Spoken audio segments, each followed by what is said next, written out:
చాలును తల్లి ప్రేమ నిర్వేదము పోనాడగా చాలును తల్లి ప్రేమ ఇతరాశల్లేవు మాటికిన్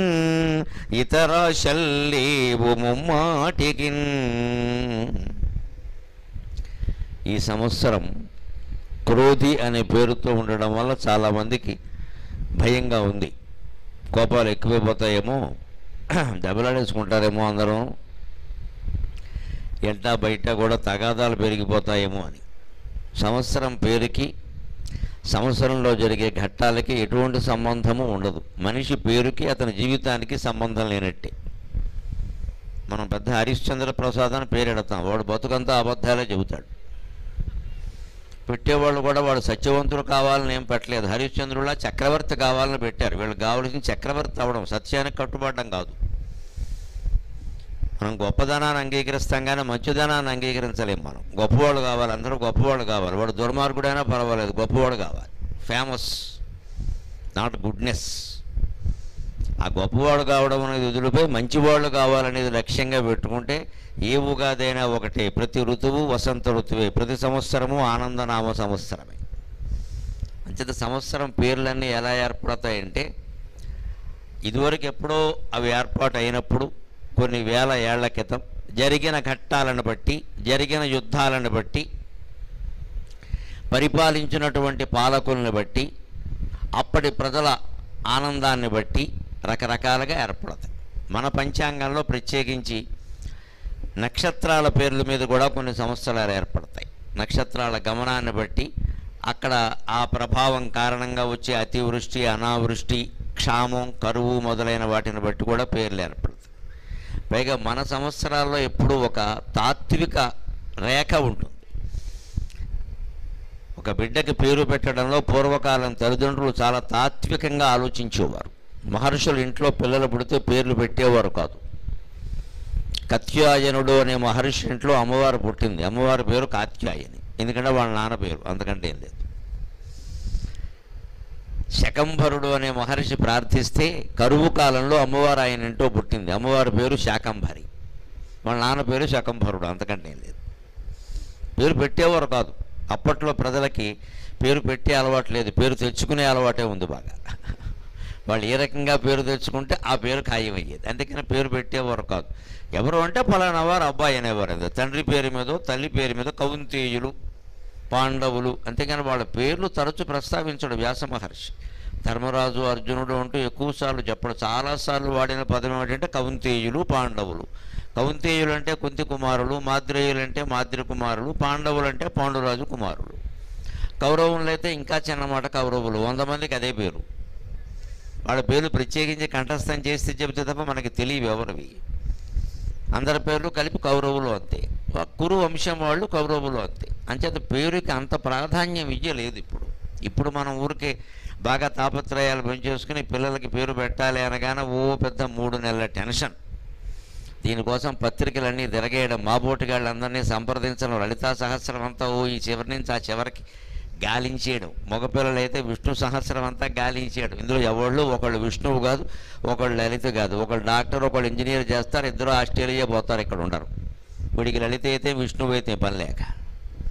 మన అజ్ఞానం అంతా ఇలాగే ఉంటుంది. ఇక్కడ ఒక పెద్ద పేరు పెట్టేస్తే వాడు ఏదో పెద్దవాడవ్వాలని మన ఉద్దేశం, మంచివాడవ్వాలనే ఉద్దేశం ఉండట్లేదండి. దయచేసి గమనించాలి. పిల్లలు మంచివాళ్ళు అవ్వాలని కోరుకోవాలమ్మా, పెద్దవాళ్ళు గొప్పవాళ్ళు కావడం కాదు. పిల్లలు మంచివాళ్ళు కావాలని కోరుకోవాలి. ఆడపిల్లైనా మగపిల్లాడైనా మంచివాడే ఉండడం, సత్యానికి కట్టుబడడం, ధర్మానికి కట్టుబడడం ముఖ్యం. కానీ వాడు ఏదో చాలా గొప్పవాడు అవ్వడం, బాగా సంపాదించడం ముఖ్యం కాదు. సత్యానికి ధర్మానికి కట్టుబడితే వాడు ఎలాగూ గొప్పవాడు అవుతాడు, అనుమానమే లేదు. ఆ రకంగా గొప్పవాడు కావాలి. అందుకే మన సంవత్సరాల పేర్లు గమనిస్తే 3 విశేషాలు ఉంటాయి. ప్రభవ, విభవ, శుక్ల, ప్రమోదూత, ప్రజోత్పత్తి, ఆంగీరస, శ్రీముఖ, భావ, యువ, ధాత, ఇలా వరుసగా ఉంటాయి కదా. 60 సంవత్సరాలు మొత్తం. అందుకే మనం షష్ఠి పూర్తి చేసుకుంటాం తెలుగు వాళ్ళం. విదేశాల్లో కాదు, భారతదేశంలో కూడా షష్ఠి పూర్తి చేసుకునే పండగ అంత ఎక్కడ లేదు. తెలుగునాటే ఉంటుంది, దక్షిణ భారతంలో ఉంటుంది. ఎందుకంటే ఈ 60 సంవత్సరాల పంచాంగం అనేది మనకి దక్షిణ భారతానికి, అందున తెలుగునాట ప్రత్యేకం.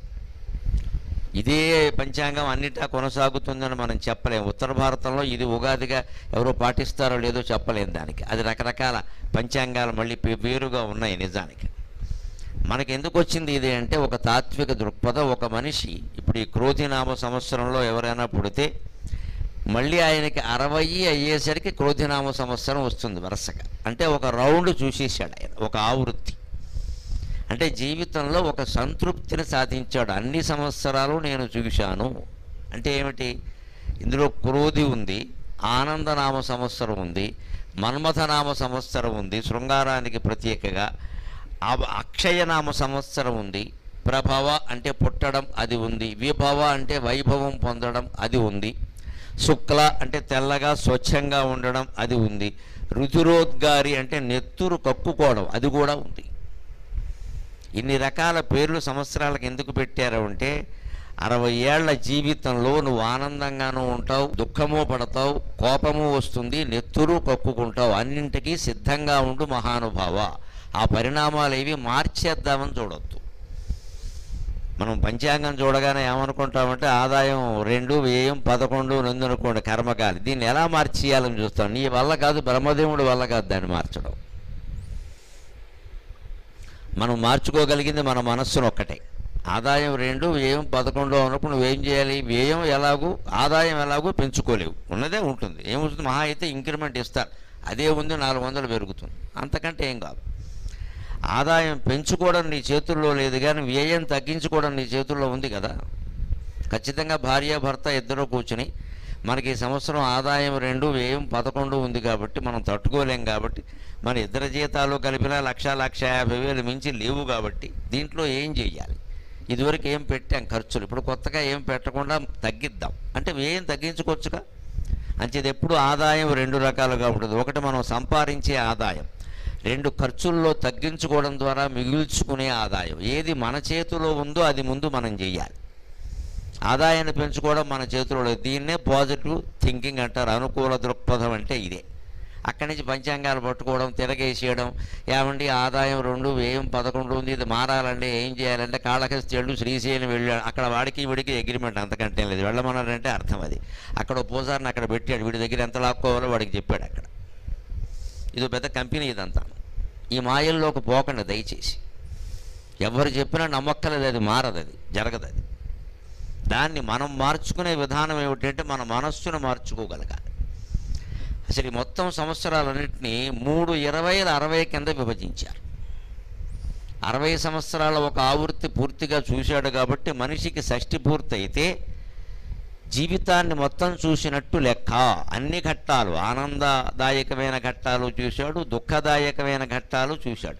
అంటే పరిపూర్ణమైన మనిషి. పరిపూర్ణమైన మనిషి అంటే ఎప్పుడైనా సుఖపడినవాడు కాదు, సుఖ దుఃఖాలు 2 అనుభవించినవాడు. జీవితంలో పరిపక్వత అంటారు, పండడం అంటారు. ఒక చెట్టు కాయ పండినప్పుడు మీరు చూడండి, పిందిగా ఉన్నప్పుడు దానికి కొన్ని ఇబ్బందులు ఉన్నాయి, అప్పుడే రాలిపోవచ్చు. కొంతమంది పిల్లలు కసుకాయలు తినేస్తారు, ఆ పచ్చికాయలు, వాళ్ళకి సరదాగా ఉంటుంది, అయిపోయింది, దాని బతుకు అయిపోయింది. లేదు కొంచెం ఎదగచ్చు, కాయ అవ్వచ్చు. కాస్త కాయ దశలో మామిడికాయను కోసేస్తాం, ఊరగాయ పెట్టుకోవాలి కాదు, పండే వరకు ఆగుతారు. ఆవిడ పండితే ఊరగాయకి పనికిరాదుగా.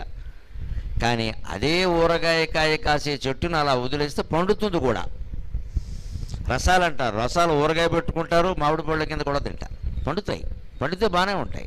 అంటే పండనివ్వాలి. పండాలి అంటే కాలం ఆగాలి, వేచి చూడాలి. ఎప్పుడు కాలాన్ని జయించే విధానం ఏమిటంటే మౌనంగా వేచి చూడడం, ఏమీ చెయ్యడం కాదు. కాలానికి ప్రతిక్రియ చేయకూడదు.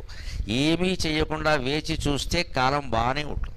వేసవకాలం మధ్యాహ్నం ఎండ మండిపోతూ ఉంటే కాస్త ఇంట్లో లోపల కూర్చుని వేచి చూస్తే సాయంత్రం 5 తర్వాత మీరు కిటికీ తలుపు తీయండి, ఎంత అద్భుతంగా ఉంటుందో, ఎంత గాలి వస్తుంది, ఎంత హాయి. మీరు ఏం చేయక్కర్లా వేరే.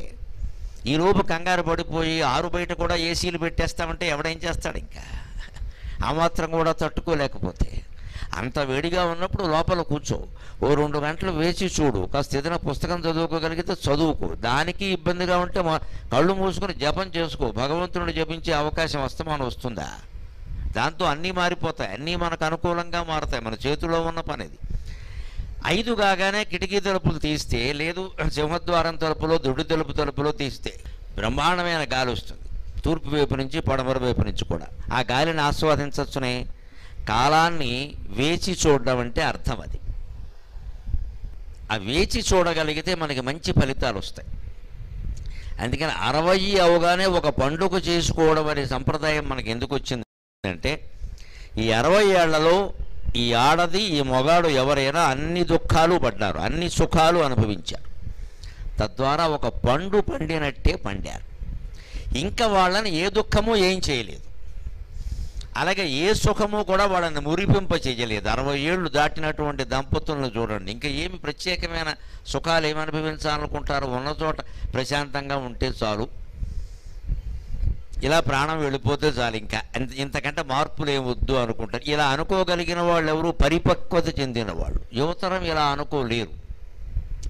ఏదో పొందాలి, ఏదో చెయ్యాలి, ఏదో చెందాలి, దానికోసం ఎంత ఘర్షణైనా పడాలి అన్న ధోరణిలో ఉంటారు. 60-70 దాటేసరికి ఈ ఘర్షణలు మాకొద్దు, ప్రశాంతంగా వెళ్ళిపోతే చాలు అనే ధోరణికి వస్తారు.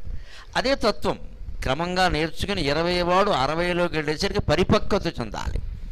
ఇది కావాలని కోరుకోవడం కాదు, ఏది జరిగినా ఒప్పుకునేలా ఉండాలి. యాక్సెప్టెన్స్ యాజ్ ఇట్ ఈజ్ అంటారు. ఉన్నదాన్ని ఉన్నట్టుగా ఒప్పుకోగలగాలి. అది మనకి 60 ఏళ్ల పంచాంగం నేర్పిస్తుంది. అందుకే ఇందులో ఇంకో రహస్యం ఏమిటంటే, దీన్ని 3 20ల కింద విభజించారు. 3 20లు 60, సరిగ్గా 1వ సంవత్సరం 20వ సంవత్సరం, మళ్ళీ 21వ సంవత్సరం 40వ సంవత్సరం, మళ్ళీ 41వ సంవత్సరం 60వ సంవత్సరం. పేర్లు ఏమిటో గమనిస్తే ఈ ఏర్పాటు చేసినటువంటి ఋషులు ఎంత మహానుభావులు అర్థమవుతుంది.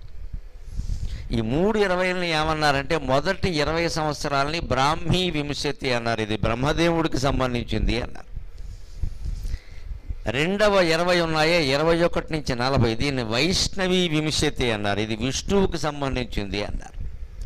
మూడవ 20 ఉంది కదా 41 నుంచి 60, దాన్ని రౌద్రీ వింశతి అన్నారు, రుద్రుడికి శివునికి సంబంధించింది అన్నారు. బ్రహ్మ విష్ణు మహేశ్వరులు ముగ్గురు దేనికి ప్రతీకలు? సృష్టి, స్థితి, లయం దానికి ప్రతీకలు. అంచేత సృష్టి జరిగిందంటే ఆ సృష్టి కొనసాగడము ఉంటుంది, స్థితి అది మళ్ళీ వెనక్కి ఉపసంహారం అయిపోవడం కూడా ఉంటుంది. మనం పుట్టాం అంటే బతకడానికి సిద్ధంగా ఉండాలి, బతుకుతున్నామంటే మరణించడానికి సిద్ధంగా ఉండాలి. మనిషి సమస్త దుఃఖాలు సమస్త భయాలు ఎందుకు ఎదుర్కోవలసి వస్తుందంటే మరణానికి సిద్ధంగా లేకపోవడం వల్ల. 60 కాదు, 70 కాదు, 80 కాదు, 90 వచ్చినా కానీ ఇంకా ఏదో చేద్దాం, ఇంకాస్త ఆయుర్దాయం పెంచుకోవాలని చూస్తాడు. పెంచుకుని ఏం చేయాలో ఆలోచించడు ఎవడో కూడా. ఇంకా తలనొప్పి రోగాలు కొందించుకోవడం తప్పితే ఇంట్లో వాళ్ళకి బయట వాళ్ళకి లోకు వేయిపోవడం, చివరికి వీడు పోవట్లేదు ఏమిటని వాళ్ళ నోటే అనిపించుకోవాలా? ఈ లోపల పోతే సరిపోవాలా? ఇంక మనకి వినపడేలా ఒక మాట, వినపడకుండా ఒక మాట, ఇవన్నీ మనం వింటూ ఉండాలి. అవసరమా? ఈ పరిపక్వతను మనిషి సాధించాలి. అందుకోసం బ్రాహ్మీ వింశతి సృష్టి ప్రారంభమైతే, వైష్ణవీ వింశతి సృష్టి కొనసాగడం అయితే 20 ఏళ్ళు, రౌద్రీ వింశతిలో సృష్టి ముగించడం ఉంటుంది. జీవితమేనా అంతే. సరిగ్గా సంవత్సరాల పేర్లు గమనించండి, ఆ పెట్టిన వాళ్ళు ఎంత గొప్పవాళ్ళు అర్థమవుతుంది. మొదటి 20 సంవత్సరాల్లో మొదటి సంవత్సరం ఏమిటండి? ప్రభవ. ప్రభవ అంటే పుట్టడం, ప్రభవించాడు అంటారు. ప్రభవించడం అంటే పుట్టడం. సరిగ్గా 20వ సంవత్సరం వ్యయ. వ్యయ అంటే ఖర్చు అయిపోవడం. అంటే పుట్టిన ప్రతివాడు ఖర్చు అయిపోతాడు. సిద్ధంగా ఉండి ఇది నేర్చుకో. ముందు 20 ఏళ్లలో నేర్చుకోవాల్సింది ఏమిటంటే, నువ్వు ఎన్ని గంతులు వేసినా ఎంత అభివృద్ధి సాధించినా పోతావు. దానికి సిద్ధంగా ఉండు. దానికి స్వాగతం చెప్పక్కర్లేదు, ఎదురు చూడక్కర్లేదు, సిద్ధంగా ఉంటే చాలు. గాలి వీస్తుంటే మనం చేయాల్సిన పని ఏమిటి? గాలి ఆస్వాదించడానికి సిద్ధంగా ఉంటే చాలు. దానికి ఎలా చేతులు చాపకూడదు, కొంత గాలి ఆగిపోతుంది. అలాగే లేచి నిలబడద్దు, పరిస్థితి దెబ్బతింటుంది. ఎలా ఉన్నావో అలాగే ఉండు, హాయిగా ఉండు, దానికి సిద్ధంగా ఉండద్ది. ఆ సిద్ధంగా ఉండడమే జీవితంలో చాలా విజయాలు సాధించేలా చేస్తుంది. అందుకోసం మొదటి 20 గమనిస్తే ప్రభవ వ్యయ అంటే పుట్టిన ప్రతివాడు పోతాడు. అది పుట్టింది అంటే వ్యయం అయిపోతుంది, తప్పదది. రెండవ 20 గమనించండి, వైష్ణవీ వింశతి 21-40 సంవత్సరాలు. వ్యయ తర్వాత సరిగ్గా సర్వజిత్ సంవత్సరం వస్తుంది. 21వ సంవత్సరం పేరు సర్వజిత్, 40వ సంవత్సరం పేరు పరాభవ. ఎంత ఆశ్చర్యం! ఇది స్థితి. జీవితం నడిచే స్థితి ఎలా ఉంటుందంటే సర్వజిత్. నువ్వు అందరినీ జయిస్తావు, అన్ని పోటీల్లో నెగ్గుతావు, పోటీ పరీక్షలు నెగ్గుతావు, ఐఐటిలో ర్యాంకు సాధిస్తావు, బ్రహ్మాండంగా చదువుకుంటావు, అక్కడ కూడా మంచి ప్రథమ స్థానం పొందుతావు, మంచి సంబంధం వస్తుంది, ఆవిడో 2 లక్షలు నువ్వో 2 లక్షలు, బ్రహ్మాండంగా సంపాదిస్తారు, ప్యాకేజీ కింద లీకేజీ చాలా ఉంటుంది. ఇదే సర్వజిత్. అప్పటికి ఎలా ఉంటాడు ఈ అమ్మాయి కానీ అబ్బాయి కానీ, నేను టాప్ ర్యాంక్ అంటాడు. అప్పుడు తగులుతుందో దెబ్బ, ఇద్దరి మధ్య గొడవ రావడమో, వీళ్ళ పిల్లలు వీళ్ళకి వ్యతిరేకంగా మారడమో, వీళ్ళు ఏదైనా పెట్టకుండా పెట్టుబడి పెడితే మొత్తం దెబ్బ అయిపోవడమో వస్తుంది. అదే పరాభవ అంటే. అప్పుడు ఈయనకి ఏమనిపిస్తుంది, నేను ఎల్కేజీలో ర్యాంకు, 10th క్లాసులో ర్యాంకు, ఐఐటిలో ర్యాంకు, ఇక్కడ మాత్రం నాకు ఇలా ఎందుకు జరిగింది? ఆ ర్యాంక్ వేరు, ఈ ట్యాంక్ వేరు. నువ్వు అందరినీ గెలిచినంత మాత్రం నువ్వు అన్నిట్లోనూ గెలుస్తావని ఏం లేదు ఇక్కడ.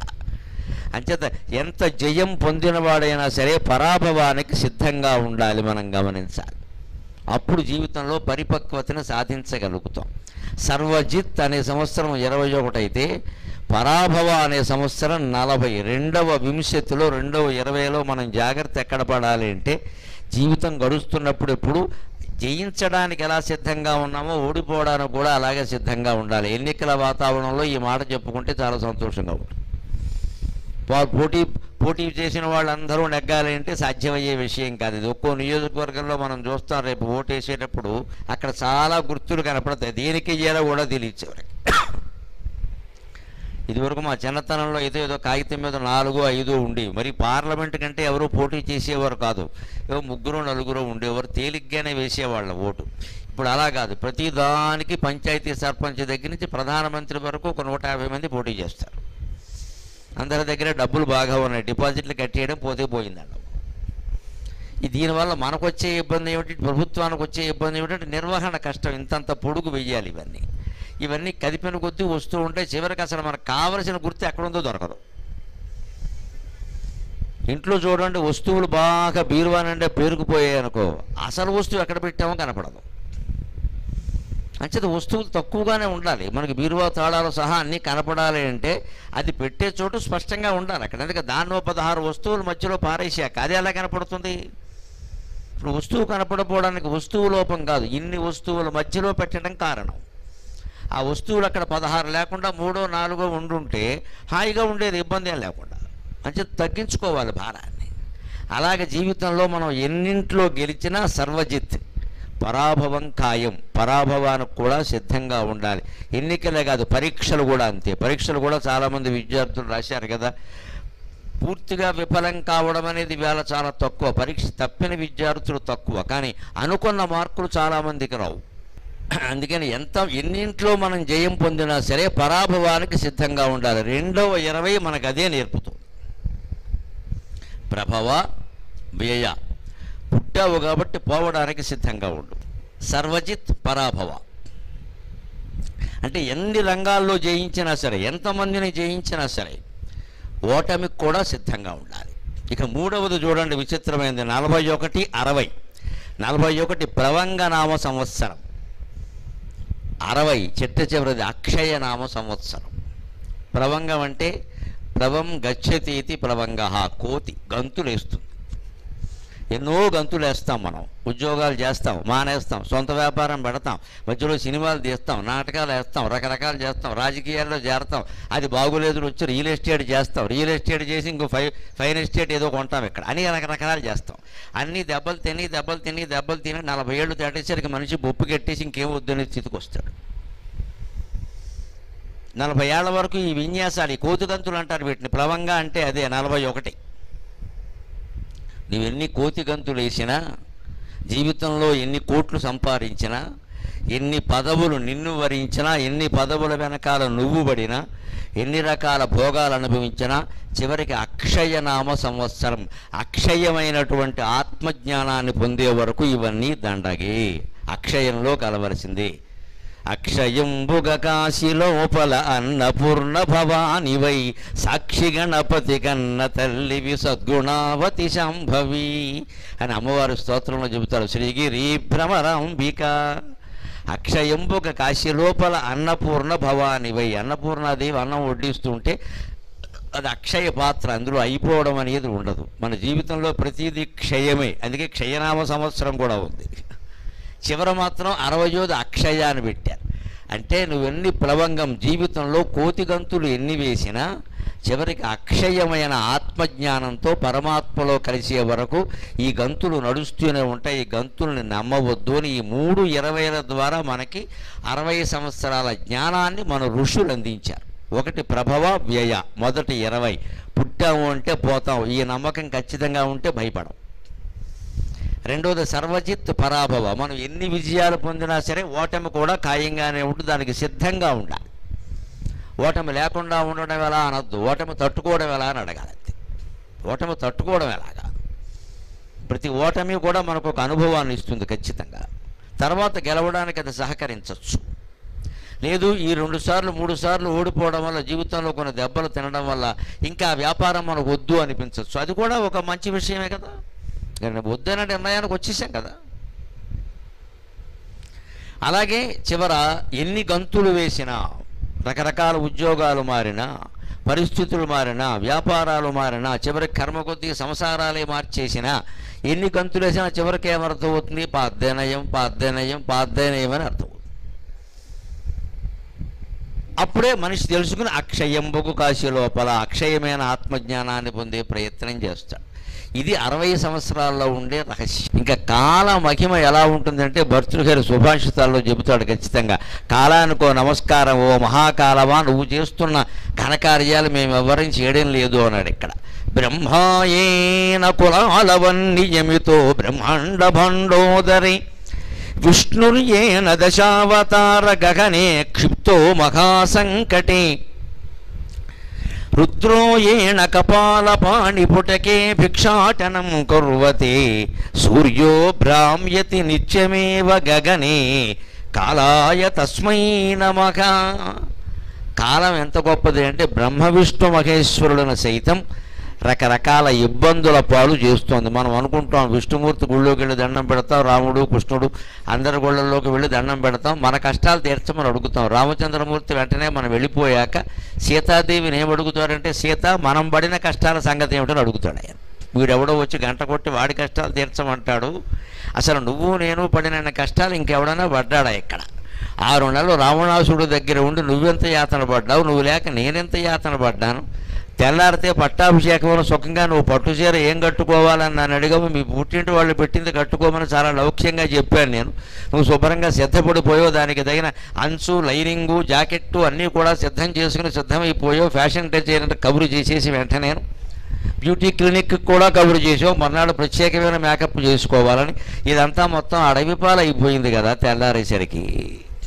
మరి మనం పడిన కష్టాలు ఎవరన్నా పడ్డారా? వీడెవడు నా గుళ్ళోకి వచ్చి నా కష్టాలు పోగొట్టమంటాడు, బుద్ధుంతో వీడికి ఏమన్నా అంటాడండి ఖచ్చితంగా రామచంద్రమూర్తి. ఎందుకంటే ఆయన పడిన కష్టాలు మనం పడ్డామండి. పోనీ శ్రీకృష్ణుడు ఏదో పెద్ద వేణువు వాయిస్తూ గోవు పెట్టుకుని ఏదో ఆనందదాయకుల్లా కనపడతాడు, ఆయన పడిన కష్టాలు రాముడు కూడా పడలేదు. రాముడు కనీసం పుట్టిన తర్వాత 12 ఏళ్ల పాటు వైభవంగా నడిచింది. పెళ్ళయ్యే వరకు పెళ్ళయ్యాక కూడా బాగానే ఉన్నాడు. పెళ్ళయ్యాక 12 ఏళ్ళు కాపురం చేశారు. సీతాదేవి రాగానే వనవాసం ఏమి రాలేదండి. అలాగా తప్పు ఆవిడ కొంతమంది అంటారు తెలియక. ఆవిడ పాదం పెట్టింది అడవులకు వెళ్ళిపోయాడు, అలా జరగలేదు. ఇవన్నీ మన సెంటిమెంట్లు. రామాయణం చదవకుండా మాట్లాడటం. 13వ ఏట రాముడికి వివాహమైంది. తర్వాత సీత వ్యక్తురాలయ్యాక కాపురానికి వచ్చింది. 25 ఏళ్ల వయస్సు ఇచ్చాక రాముడు వనవాసానికి వెళ్ళాడు. అప్పటికి సీత వయస్సు 18 ఏళ్ళు. వీళ్ళిద్దరికి 7 ఏళ్ళు తేడా ఉంది. అంచేత ఆవిడ కాపురం చేసింది. ఆవిడ వచ్చాకే తర్వాత ఎప్పుడో వచ్చింది. మన అంచేత 18 ఏళ్ళు 25 ఏళ్ళు ఆయన, 18 ఏళ్ళు ఈవిడే, ఏ కష్టాలు లేకుండా బాగానే ఉన్నారండి. తర్వాతే కదా వచ్చినవన్నీ, ముందు నుంచి ఏమి రాలేదు. కానీ కృష్ణుడికి అలా కాదు, దౌర్భాగ్యం.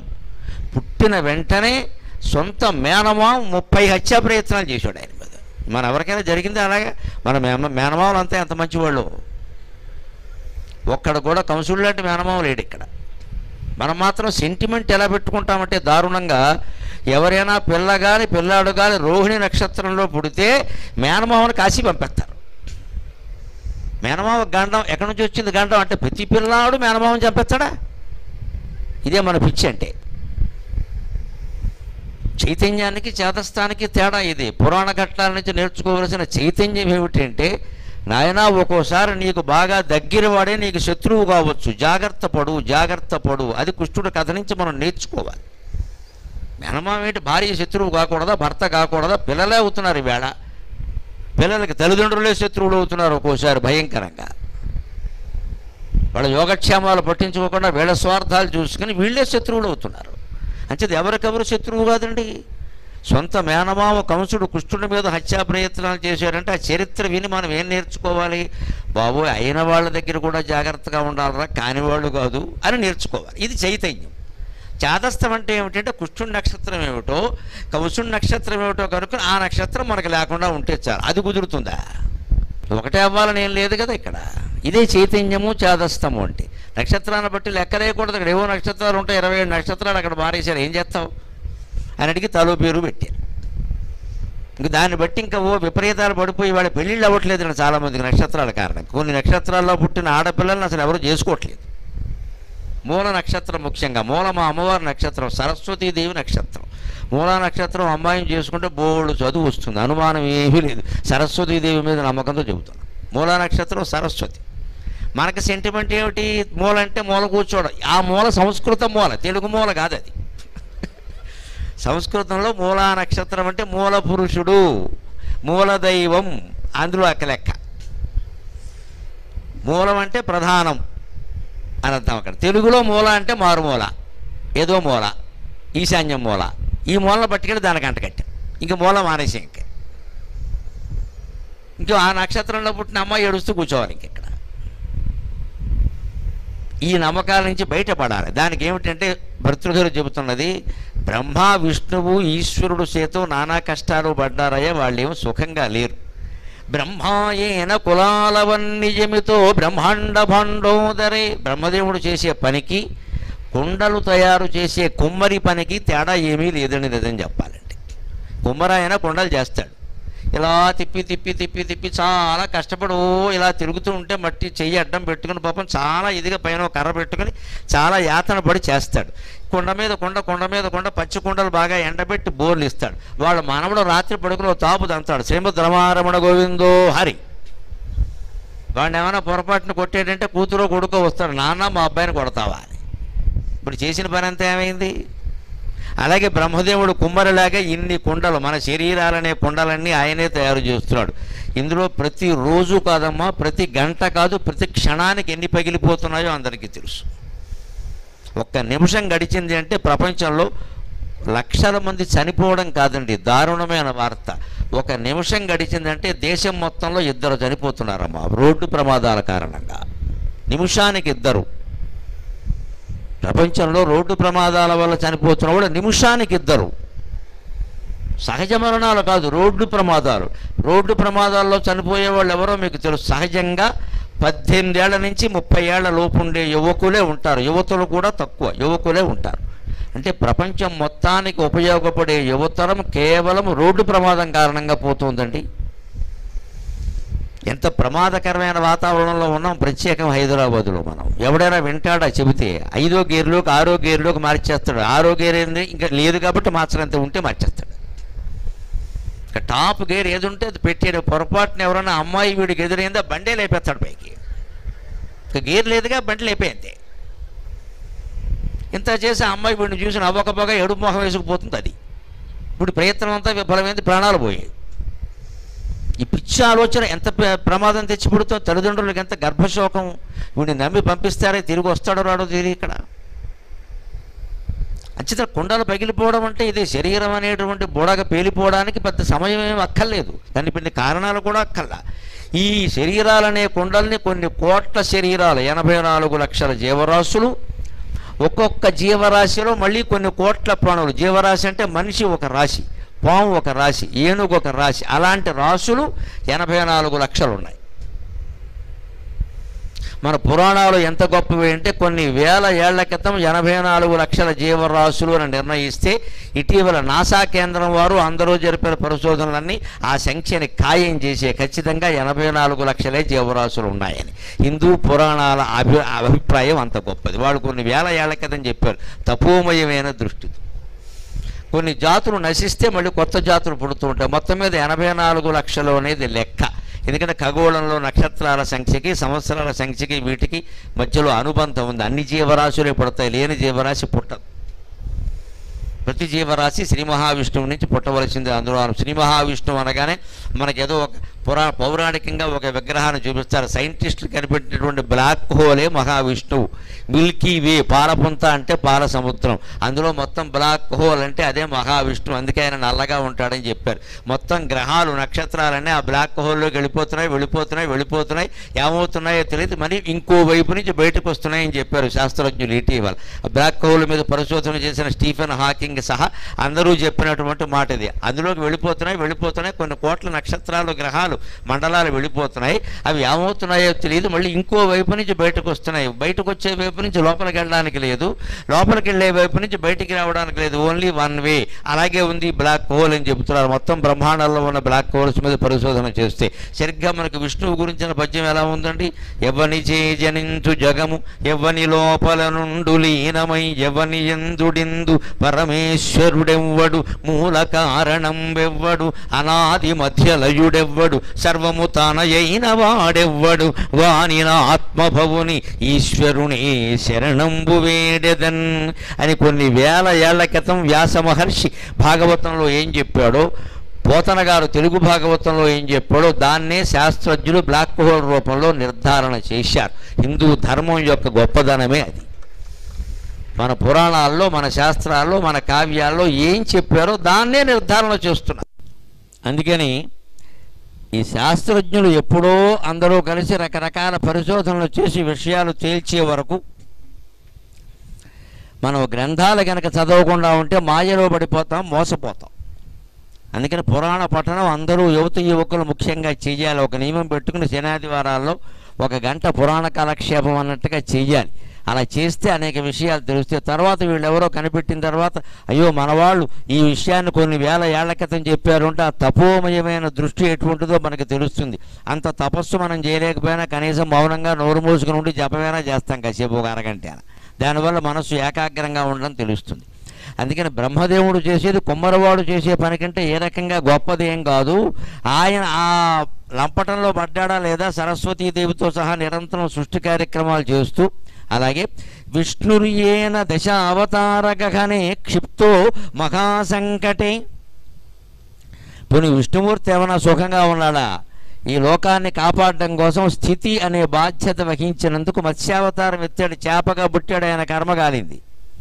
అది ఏదో కొద్దిసేపు ఎత్తిన అవతారం పోన్లే అనుకోవచ్చు.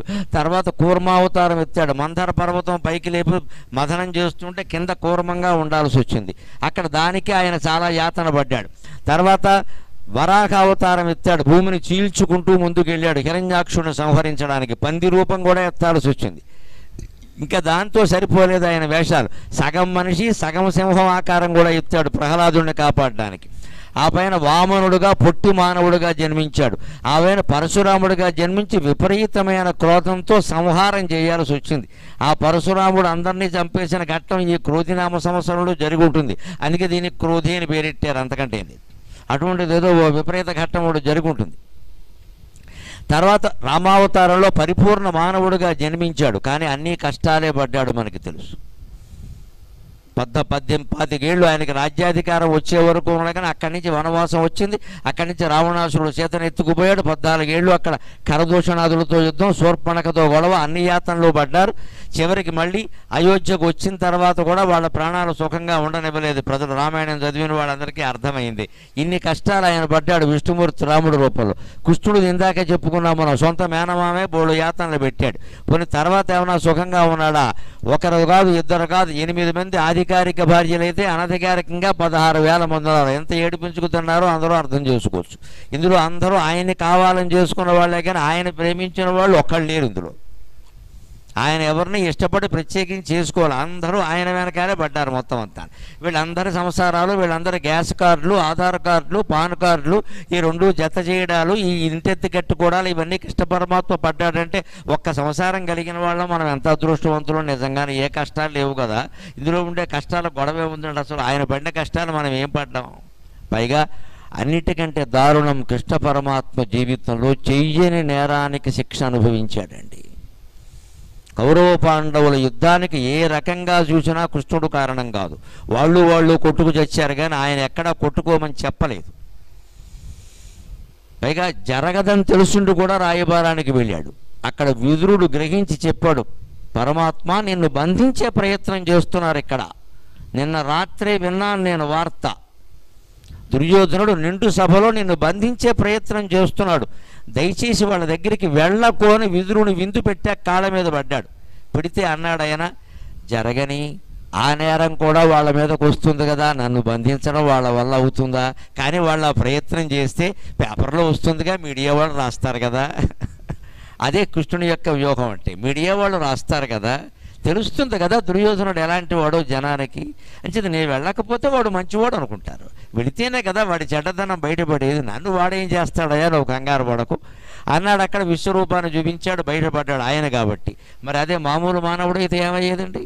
అంచేది కృష్ణావతారంలో కూడా అన్నీ పడినవి కష్టాలే, బుద్ధావతారంలోనూ అంతే. రేపు వచ్చే కలికి అవతారమైనా సామాన్యమైంది ఏం కాదు. విష్ణుమూర్తికి ఈ స్థితి దేనికి వచ్చింది అంటే, స్థితి అనే కర్మ చేయడానికి ఒప్పుకోవడం వల్ల. ఆ ఆజ్ఞ ఇచ్చింది ఎవరంటే అఖిలాండ కోటి బ్రహ్మాండ నాయిక లలితా పరా భట్టారిక, అమ్మవారి యొక్క సృష్టి ఇదంతా. విష్ణుమూర్తిని పిలిచి నువ్వు ఇది చూసుకోవయ్యా అని చెప్పింది, బ్రహ్మదేవుణ్ణి పిలిచి అది చూసుకోవయ్యా అంది, రుద్రుణ్ణి పిలిచి నువ్వు సంహారం సంగతి చూసుకోవయ్యా అంది. సృష్టికర్త్రి బ్రహ్మరూప గోప్త్రి గోవింద రూపిణి సంహారణి రుద్రరూప అన్నారు లలితా సహస్రంలో. అంతే విష్ణుమూర్తి కూడా దశావతారాలు ఎత్తాల్సిన కర్మ ఎందుకు వచ్చిందంటే, కర్మ ఏం చేయమంటావు అన్నాడు. ఆయన ఈ సృష్టిని రక్షించడం అనే ఒక బాధ్యత తీసుకున్నాడు కాబట్టి అవతారాలు ఎత్తక తప్పలేదండి. ఇవాళ కుటుంబాన్ని పోషించాలంటే, ఇద్దరు పిల్లల్ని పోషించడానికి తల్లి తండ్రి ఎన్ని అవతారాలు ఎత్తుతున్నారంటే, ముందు ఇద్దరు ఉద్యోగాలు చేస్తే కానీ నడవట్లేదు అసలు హైదరాబాదులో. ఒక ఉద్యోగంతో నడిచే పరిస్థితి లేదండి వేళ. వేడి నీళ్ళకి చన్నీళ్ళు, ఇద్దరికి కలిపి కన్నీళ్ళును మొత్తం ఇక్కడ. ఇద్దరు ఉద్యోగాలు చేస్తే ఇంకా నడుస్తుందా అంటే ఏమో చెప్పలేము. ట్యూషన్ ఫీజులు అలా ఉన్నాయి, రేపు జూన్ నెలలో బళ్ళు ప్రారంభిస్తే తెలుస్తుంది అందరికీ కూడాను. ఇద్దరు ఉద్యోగాలు చేసినా సరిపోట్లా.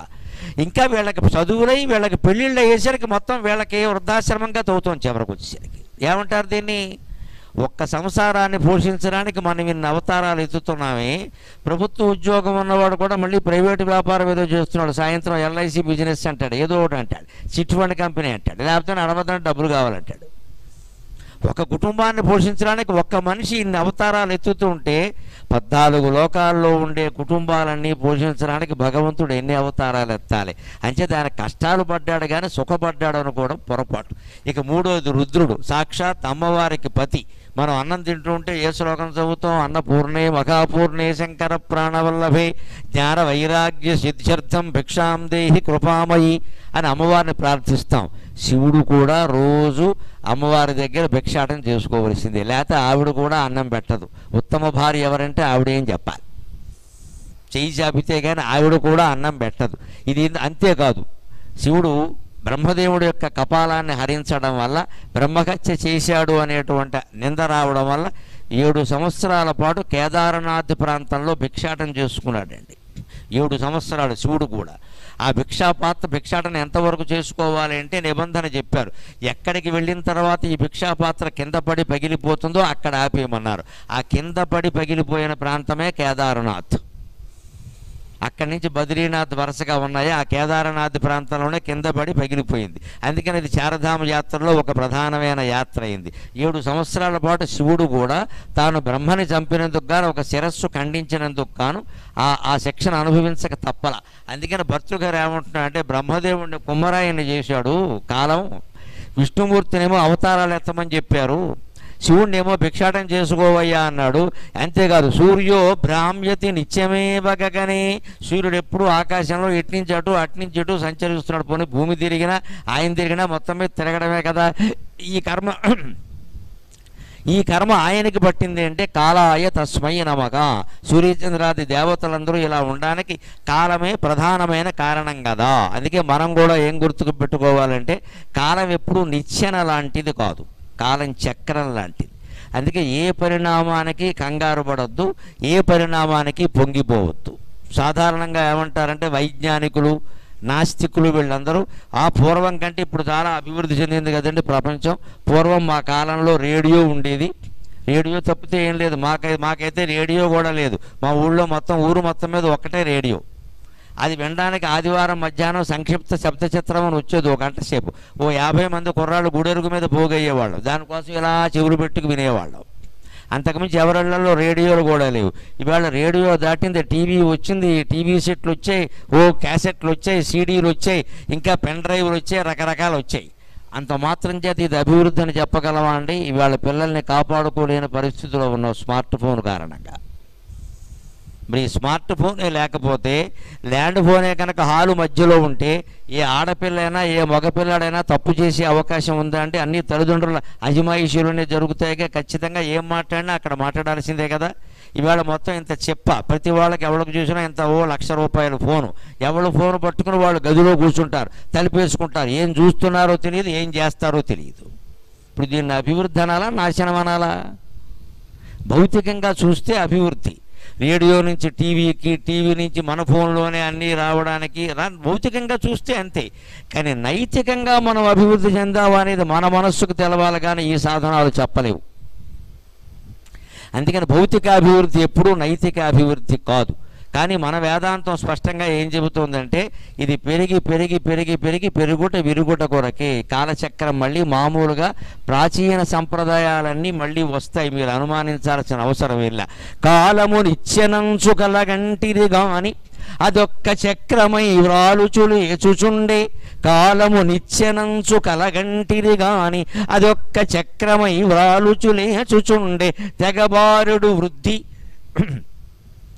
తెగబారుడు వృద్ధి వినాశ బీజముల్ దాలిచి వృద్ధి చేసుకొని దారులు తీయు ముగింపు వైపు.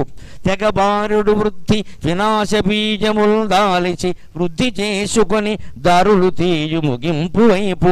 అందాలును తెల్వి నాగర కథల్ సకలము నింతియే అని సాగర ఘోష కావ్యంలో కాలచక్రం గురించి పద్యం రాశాను నేను. కాలం ఎప్పుడూ నిచ్చెన కాదు, అది చక్రం. వ్రాలుచు లేచుచుంటే చక్రం ఎలా ఉంటుంది? కిందకు వస్తుంది, మళ్ళీ పైకెడుతుంది, కిందకు వస్తుంది, మళ్ళీ పైకెడుతుంది. మీరు ఇవాళ పంచాంగంలో ఉండే ఆదాయ వ్యయాలు చూసుకోండి. కిందటిసారి మన రాశికి ఆదాయం 11, వ్యయం 2 అని ఉండొచ్చు. ఇప్పుడు ఆదాయం 2, వ్యయం 11 కావచ్చు. ఏం చెబుతాడు దానికి? ఇదే కాలం చక్రం అంటే. అన్నీ మారిపోయా లేదా? కిందటిసారి మనకు కొన్ని శుభగ్రహాలు ఉండొచ్చు, ఈసారి అశుభగ్రహాలు ఉండొచ్చు, రకరకాలుగా ఉంటుంది. జీవితం కూడా అంతే. కాలం ఎప్పుడూ నిచ్చెన అనుకోకూడదు. మనం ఎదుగుతున్నామంటే వివేకానందుడు చెబుతాడు ఒక మాట గుర్తుపెట్టుకోవాలి.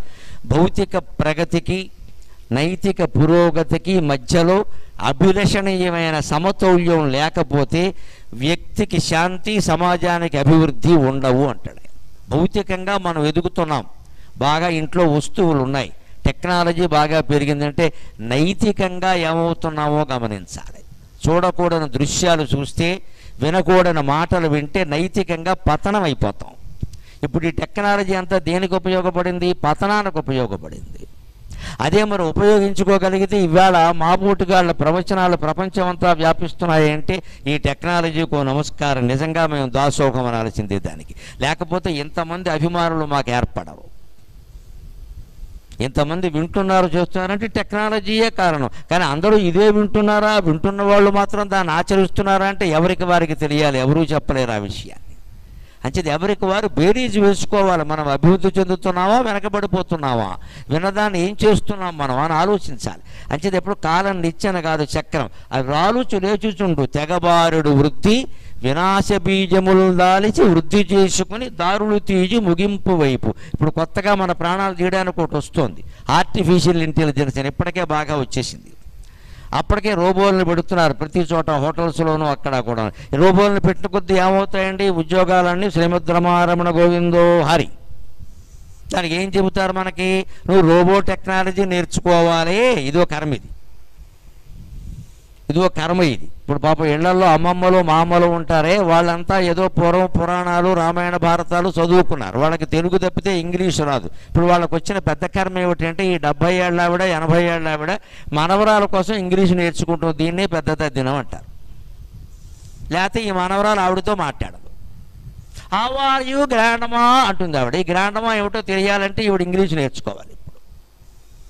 లేకపోతే మామ మాట్లాడటం లేదు. మామ కోసం తెలుగు మనవరాలకి నేర్పాలా, మనవరాల కోసం ఇంగ్లీషు మామగారికి నేర్పాలా? దయచేసి ఆలోచించండి అమ్మా. తల్లిదండ్రులే బాధ్యత తీసుకోవాలి. చచ్చినట్టు పిల్లని తెలుగు నేర్చుకోమని చెప్పాలి, తల్లిదండ్రులకు ఇంగ్లీషు నేర్చుకోమని చెప్పకూడదు. చెబుతున్నది అదే. ఇంట్లో కూడా ఇంగ్లీషే, వంటింట్లో కూడా ఇంగ్లీషే, ప్రతి చోట ఇంగ్లీషే. ఇంక తెలుగు ఏమైపోవాలి? పెద్దవాళ్ళ కోసం పిల్లల్ని మారమని చెప్పాలి.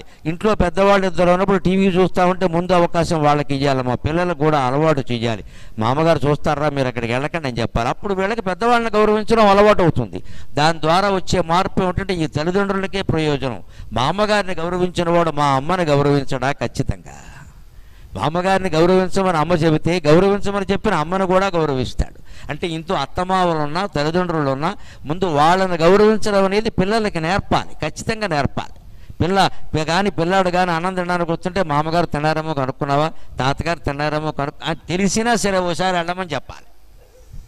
అక్కడికి వెళ్ళి తాతయ్య తిన్నావా అంటే నా బంగారు కొండ, నా మనవడికి నేనంటే ఎంత ప్రేమో. పైగా దానివల్ల ప్రయోజనం ఏమిటంటే కొడుకు కూడా ఇవ్వడం ఇష్టం లేకుండా అట్టి పెట్టిన 2 ఎకరాలు వీడికి ఇచ్చేస్తాడు ఈ మనవడికి. కొడుకు మీద ఏదో కోపం ఉండొచ్చు, ఇవ్వకపోవచ్చు, నేను వాడికి ఎవరు తగలబెట్టాడని. ఈ మనవడు వచ్చి కాస్త తాత అన్నం తిన్నావా అని అడిగానే, మనవడే అయినా కానీ అని చెప్పి మనవడికి ఇచ్చేస్తాడు. దాని ప్రయోజనం కూడా ఉంటుందండి. ఈ పెద్ద తరాన్ని గౌరవించడం అనేది చిన్నవాళ్ళకి మనమే మధ్యలో ఉన్న తల్లిదండ్రుల్లో నేర్పాలి ఖచ్చితంగా. దానివల్ల మనకి ప్రయోజనమే. రేపొద్దున మననే అలాగే గౌరవిస్తున్నవాడు, తాతనే మామనే గౌరవించినవాడు తల్లిని తండ్రిని గౌరవించరా? అది వేరే చెప్పాలా ప్రత్యేకంగా. అంచేత అది గౌరవం జరగాలి అంటే ఎలా ఉండాలి? ఈ బారెడు వృద్ధి ఆర్టిఫిషియల్ ఇంటెలిజెన్స్ వచ్చి రేపు చేసేది ఏమిటి అంటే, నా బొమ్మ ఈవేళ నేను మాట్లాడుతున్నాను కూర్చొని ఇక్కడ, నేను మాట్లాడవలసిన అవసరం లేకుండా వాళ్ళు ఏదో రాసేసి మొత్తం నేనే కూర్చొని మాట్లాడుతున్నట్టుగా మీకు వినిపించగలరు. ఇక నన్ను ఎవడు పిలుస్తాడు ఇక్కడ? నమశివాయ. పైగా నేను మాట్లాడిన దాన్ని మొత్తం అన్ని భాషల్లోకి మార్చేయగలరు నా అనుమతి లేకుండా. నమశివాయ వెళ్ళిపోయింది మొత్తం, ఇక్కడ కాపీ రైట్ లేకుండా పోయింది. అంతేకాదు, ఇంతవరకు పర్వాలా ఏదో సహిస్తాం, నేను మాట్లాడిన మాటలు కూడా మాట్లాడినట్టుగా సృష్టించగలరు. పెద్ద గొడవలు అయిపోతాయి. అవన్నీ ఎవడు నిర్వహించుకుని వస్తాడు కనుక. అంచేది ఈ వృద్ధి అన్నది నాశనానికి కారణం అవుతుంది. అందుకని ఎప్పుడు జీవితంలో కూడా గుర్తుపెట్టుకోవాల్సింది ఏంటంటే ఈ ఆర్టిఫిషియల్ ఇంటెలిజెన్స్ లాంటివన్నీ కూడా వినాశనానికి దారి తీస్తాయి, అనుమానం ఇలా. ఇప్పటి నుంచే తల్లిదండ్రులు జాగ్రత్తగా ఉండి ఆ పిల్లలు ఏం చదువుతున్నారో ఏం చేస్తున్నారో పరిశీలించవలసింది. నాకు తెలిసిన జాగ్రత్త ఒకటి ఉంది. తల్లి తండ్రి వాళ్ళ వస్తువులు కొన్ని పిల్లల గదుల్లో పెట్టుకోవాలి. పిల్లలకి ప్రైవసీ అని వారికో గది వీరికో గది ఇచ్చేస్తే తర్వాత ఆ గదిలో 2-3 చేరతారమ్మా మనకి తెలియకుండా. ఇవ్వకూడదు, ఎట్టి పరిస్థితుల్లో ఇవ్వకూడదు. పిల్లల గదిలో ఉంటే అమ్మాయిని అబ్బాయిని వేరు చేసేయాలి. 2 అమ్మాయిలు ఉన్నా వేరు చేసేయాలి. అమ్మాయి దగ్గర ఈ తల్లి ఉండాలి, ఇంకో అమ్మాయి దగ్గర తండ్రి ఉండాలి. వీళ్ళ వస్తువులు కొన్ని అక్కడ పెట్టుకోవాలి. గడియారు వాచి పెడతావో ఫోన్ పెడతావో ఏం పెడతావో పెట్టు, మధ్యలో అరగంటకు ఒకసారి పెడుతూనే ఉండాలి ఆ గదిలోకి. ఏదో పని ఉన్నట్టుగా వెళ్ళాలి. వాళ్ళు ఏం చేస్తున్నారో ఏం చదువుతున్నారో చూడాలి. అడిగినా సరే చెప్పాలి ఇది మా బాధ్యత అని. తలుపులు వేసుకునే అలవాటు మనం 10 ఏళ్ల పిల్లకి 11 ఏళ్ల పిల్లాడికి అలవాటు చేసేవంటే కొంపలు అంటుకుపోతాయి, అనుమానం వెళ్ళేది ఇక్కడ. ఎందుకంటే వాళ్ళ చేతుల్లో బాంబుల కంటే ప్రమాదకరమైన పదార్థం ఉంటుంది, అదే స్మార్ట్ ఫోన్. పైగా దాన్ని ఆపరేట్ చేసే విధానం మనకి తెలియదు కానీ వాళ్ళకి 100 రకాలుగా తెలుసు. They are most advanced. ఎందుకంటే మనమంతా తెలుగు మీడియం చదువుకుని తెచ్చాం, వాళ్ళు ఇంగ్లీష్ మీడియం కదా, మరి టపా నొక్కేస్తారు. దుప్పటి ముసిగట్టు కూడా ఫోన్ చూస్తూ ఉంటాడు. మనం వెళ్ళేసరికి ఏం నొక్కుతాడో తెలియదు. అమ్మా నాన్న ఫోటో వస్తుంది అక్కడ, నొక్కేశాడు ఏదో. అదేమిట్రా అంటే మిమ్మల్ని ఆరాధిస్తున్నాను, దుప్పటి మూసి ఆరాధించాలా అర్ధరాత్రి కూడా? ఏదో నొక్కేశాడు. మనం వెళ్ళగానే గర్ర ఫ్రెండ్కి మెసేజ్ వెళ్ళిపోతుంది అక్కడ, మా అమ్మ వచ్చింది వెరిమోహం అంటాడు. మీ అమ్మ వెరిమోహం అయింది ఇక్కడ. పాతకాలపు మనిషి అయినందుకు అమ్మ వెరిమోహం అయింది ఇక్కడ. వీళ్ళ కోసం టెక్నాలజీ పరిగెట్టి నేర్చుకుంటామంటే ఇక్కడ. అంచేది జాగ్రత్త అంటే జాగ్రత్తే. దానికోసం వాళ్ళని బాధ పెట్టక్కర్లేదు. తరచు పర్యవేక్షణ అనేది ఉంటే జాగ్రత్త ఉంటుందండి, ఇబ్బందే లేదు అక్కడ. ఆ రకమైన జాగ్రత్త తీసుకుంటే ఆర్టిఫిషియల్ ఇంటెలిజెన్స్ కాదా ఇంకేది వచ్చినా మనకి సహకరిస్తుంది తప్పితే వ్యతిరేకం కాలేదు. ఖచ్చితంగా మన నిఘా ఉండాలి. తల్లిదండ్రులు పెద్దలు ఆ పిల్లలు అలవాటు పడ్డారు, రేపు వాళ్ళు తల్లిదండ్రులు అవుతారు కదా, వాళ్ళు చూసుకుంటారు. నేటి బాలలే రేపటి పౌరులు. అందుకని వీళ్ళు తల్లిదండ్రులు అవుతారు, వాళ్ళు చూసుకుంటారు ఖచ్చితంగా. ఓ మా అమ్మ నాన్న ఇలా పెంచారు మమ్మల్ని, వాళ్ళు అప్పుడు ఎలా తింటే ఏదో అనుకున్నాం కానీ అదే పద్ధతి అని మాకు అర్థమైంది అని వాళ్ళు మొదటి నుంచి అలవాటు చేసుకుంటారు. బాగానే ఉంటుంది కదా. అంచేత తెగబారెడు వృద్ధి వినాశ బీజములు దాలిచి వృద్ధి చేసుకొని దారులు తీసి ముగింపు వేపిదా పెరిగి పెరిగి పెరిగి పెరిగి చివరికి ముగింపుకి దారి తీస్తుంది. ఇందుకే ఒక్కటి గుర్తుపెట్టుకోవాలి, అందాలును తెలివి నాగరికతల్ సకలం మునింతియే. అందం కానీ, తెలివి కానీ, నాగరికత కానీ అన్నీ పెరిగి పెరిగి పెరిగి చివరికి విరుగుతాయి ఖచ్చితంగా. అంచేతనే అందం పట్ల కూడా మనం ఎంత జాగ్రత్త అంత జాగ్రత్తగా ఉండాలి. శరీరానికి ఆరోగ్యం అవసరం, శుభ్రత అవసరం, అందం అవసరం లేదండి. అందం గురించి ఇవాళ ఖర్చు పెడుతున్నంత సొమ్ము మరి దేనికి ఖర్చు పెట్టట్లేదు. ఆడాళ్ళు అందం కోసం ఖర్చు పెట్టడం పూర్వం నుంచి ఉంది అంతో ఎంతో. ఈ మధ్య మొగాళ్ళు కూడా మొదలెట్టారు బాగాను. ఆడాళ్ళ కంటే ఎక్కువైపోయింది మొగాళ్ళ పరిస్థితి. ఇంకా కనుబొమ్మలు దిద్దేస్తాడు, మీసాలు దిద్దేస్తాడు, జుట్టుకు రంగేసేస్తాడు, ఎందుకో తెలియదు. ఈయనకి అన్నీ అయిపోయినాయని అందరికీ తెలుస్తూనే ఉంది. అక్కడ ఇంక ఎవరు నా కట్టుకోవాలి? ఇదంతా అనవసరపు ఖర్చు తప్ప. బ్యూటీ క్లినిక్ అనేది మన సంసారంలో ఒక ముఖ్యమైన బడ్జెట్ అయిపోయింది. అది ఒక ముఖ్యమైన బడ్జెట్. నెల తిరిగేసరికి 7-8 ఒక బడ్జెట్. ఇందులో మళ్ళీ 3,000 ప్యాకేజీ, 2,000 లీకేజీ చాలా ఉంటాయి ఇందులో. మళ్ళీ మళ్ళీ అక్కడికే వెళ్ళేలాగా. ఈ అందం ఎప్పటికీ ఉండేది. మనం ఎన్ని పూసినా ఎన్ని రాసినా 40 ఏళ్ళు దాటిన తర్వాత అన్నీ జారిపోతూనే ఉంటాయి. శివుడికి జరిగే అభిషేకం చూస్తే తెలుస్తుంది. శివాలయాల్లో అభిషేకం అందుకే చేస్తారు. శివలింగం ఇలా బోడి లింగం ఆకారంలో ఉంటుంది. మీరు నీళ్లు పోయింటి జారిపోతాయి, పాలు పోయింటి జారిపోతాయి, పళ్ళరసం పోయింటి జారిపోతుంది, తేనె పోయింటి జారిపోతుంది, అమృతం పోయింటి జారిపోతుంది. ఎందుకంటే నీకు జీవితంలో వచ్చిన ప్రతిదీ జారిపోతుందని శివుడు చెబుతున్నాడు మనకు. అంతే. అభిషేకం చేస్తే ఫలితం ఏమిటంట? ఇదే ఫలితం. ఈ జ్ఞానం ఫలితం, ఎంతకంటే ఏం లేదు. ఇక్కడ పిల్లలు పుట్టడం, ఉద్యోగాలు రావడం ఫలితంగా ఈ జ్ఞానం పొందు. శివలింగం మీద అభిషేకం చేస్తుంటే అన్నీ జారిపోతున్నాయా లేదా? మన శరీరం అంతేనండి, జారిపోతాయి. యవ్వనం వచ్చింది జారిపోతుంది, జుట్టు వచ్చింది జారిపోతుంది ఖచ్చితంగా. ఒకప్పుడు వచ్చింది రాలిపోతుంది, పుట్టినప్పుడు ఎంత ఉందా మధ్యలో పోతుంది, మళ్ళీ తర్వాత పోతుంది. ఎముకల్లో బలం పెరిగింది జారిపోయింది, కండరాలు పెరిగాయి జారిపోయాయి, మాంసకండరాలు పెరిగాయి జారిపోయాయి, శరీరం నెగనెగలాడింది జారిపోయింది. ఇదే శివుడు అభిషేకంలో ఉండే పరమార్థం. ఇప్పుడు అభిషేకం ఎందుకు చేయాలో అర్థం చేసుకోండి. ఫలితాల కోసం కాదు, జ్ఞానం కోసం. అన్నీ జారిపోతాయి. అదే విగ్రహానికి అభిషేకం చేయక్కల, ఎందుకంటే విగ్రహాల్లో అన్నీ జారవు. ఈ విగ్రహాన్ని ఇలా వంకర టెంకరగా ఉంటుంది మూలాన్ని అవయవాలన్నీ ఉంటాయి. ఎక్కడో అక్కడ కొన్ని నీళ్లు కొన్ని పాలు ఉండిపోతాయి, మళ్ళీ తుడవలేక ఇబ్బంది పడాలి. అందుకే శివలింగానికి అభిషేకం. అన్నీ జారిపోతాయి. పువ్వులు పెట్టినా కూడా జారిపోతాయి శివలింగం మీద. పువ్వులు పెట్టినా నిలబడవండి, బోడిగుండు మీద ఏం నిలబడితే పోతాయి. అంటే నువ్వు చేసుకునే సమస్త అలంకారాలు, నువ్వు సంపాదించిన సంపదలు, నీ యౌవనం, నీ భోగాలు అన్నీ జారిపోతాయి. వాటిని అట్టి పెట్టుకునే ప్రయత్నం చేయకు మానవా, జారిపోతాయి అనే విషయం గ్రహించి ప్రశాంతంగా ఉంటావు. అందాలును తెలివి నాగరికతల్ సకలము నింతియే. ఈ రకంగా మొత్తం అన్నీ జారిపోతాయి అని గ్రహించడమే లెక్క. అప్పుడు మనుషులు ప్రశాంతంగా కాలం కోసం ఎదురు చూస్తూ ఉంటారు. ఏ రకంగా ఎదురు చూస్తారో చూద్దాం. ఇవాళ ముఖ్యంగా మనం నేర్చుకోవలసింది, ఏదైనా సరే సావకాశంగా రావాలి, కాలానుగుణంగా.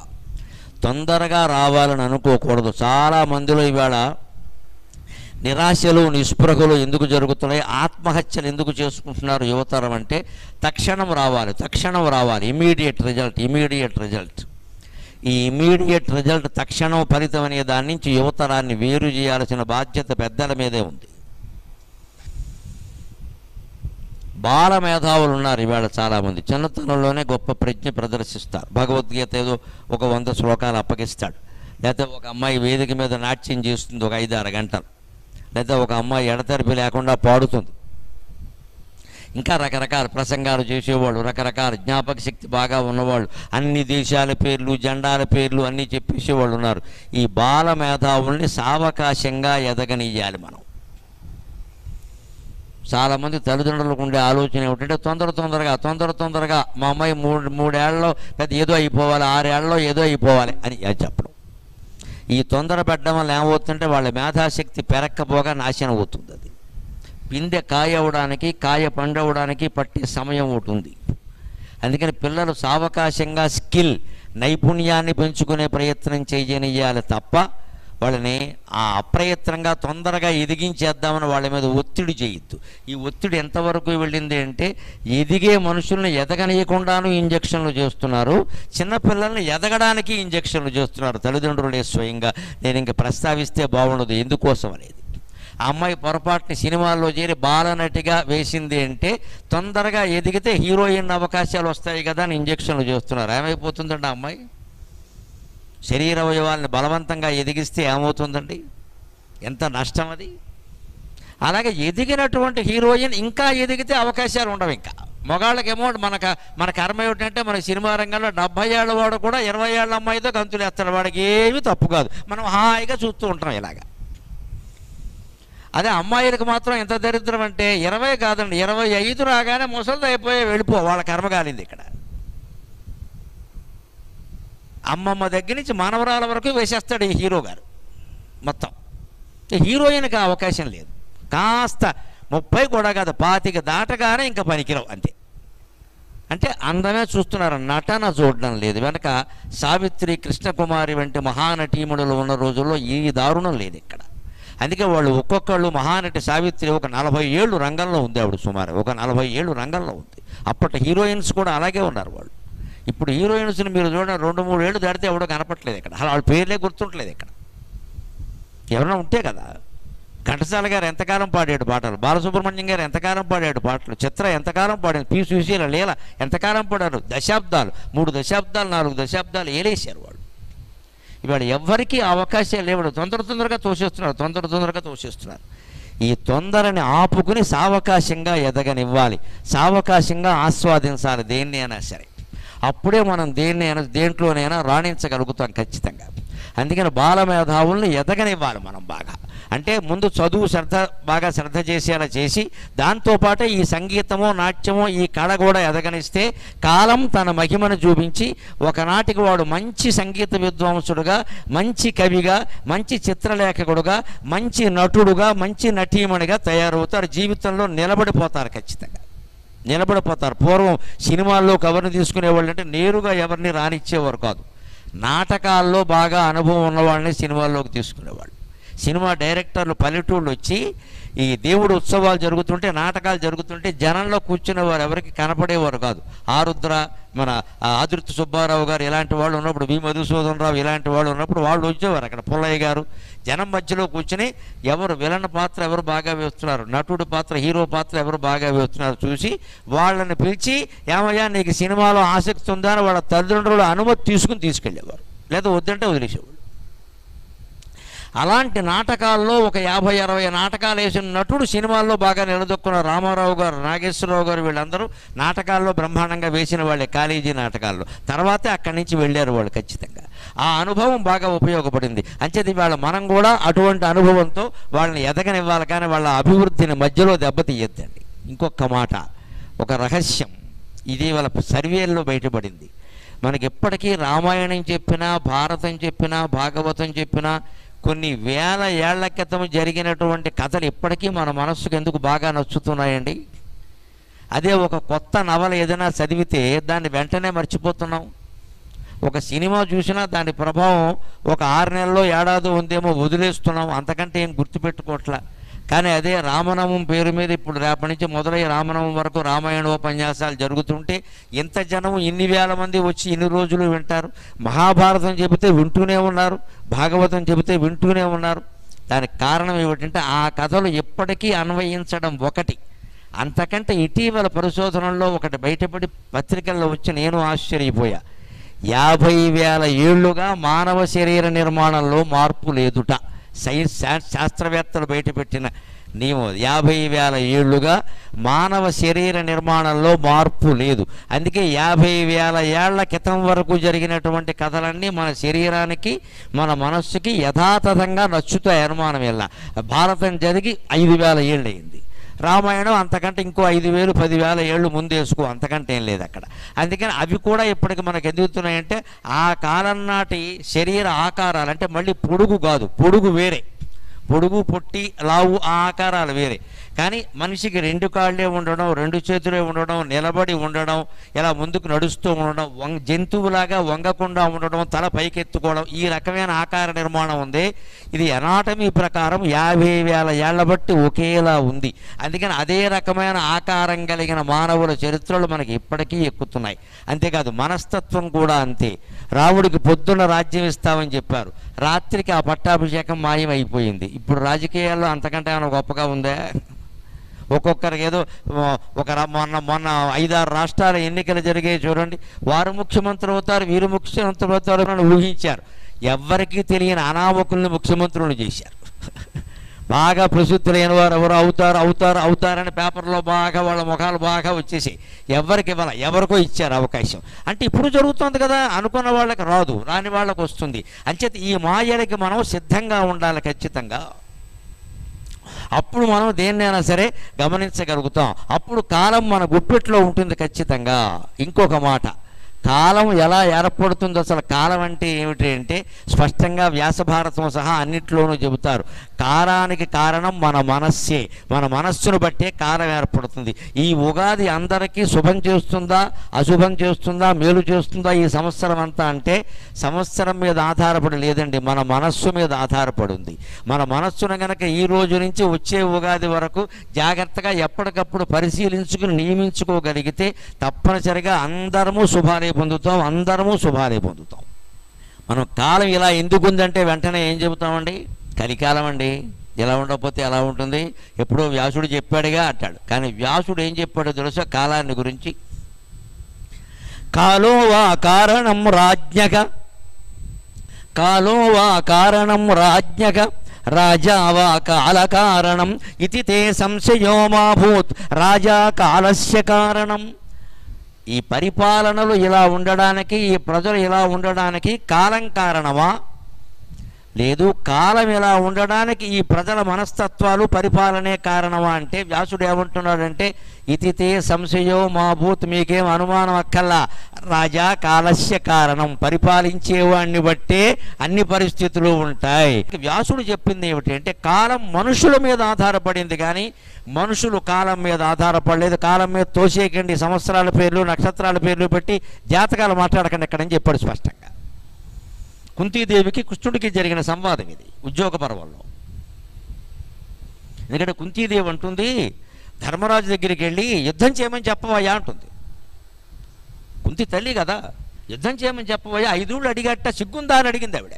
5 ఊళ్ళు అడిగట్ట మా ధర్మరాజు, సిగ్గుందా, ఏ భిక్షాటం చేసుకుందామనా, క్షత్రియపుత్రులు కదా, పాండురాజుకి నాకు జన్మించిన వాళ్ళు కదా, ఏం ఆలోచిస్తున్నారు, 5 ఊళ్ళు ఏమిటంటే కృష్ణుడు నేనేం చెప్పనమ్మా అత్తయ్య, మీ పెద్ద కొడుకు ఆయన ఏం చెబితే అది మిగిలిన వాళ్ళు అంటున్నారు, నేనేం చేయను, నేనేమన్నా అంటే నేను తగాదా పెట్టానంటారు ఇప్పుడు అని అంటే లేదు మా ధర్మరాజుకి చెప్పు అని ఎటువంటి మాట మాట్లాడుతుందంటే నేను వాడిని విసర్జించలేదు, కన్నాను ఉంటుంది. విసర్జించడం అనే మాట ఎందుకు వాడిందో మీరు ఊహించుకోవచ్చు.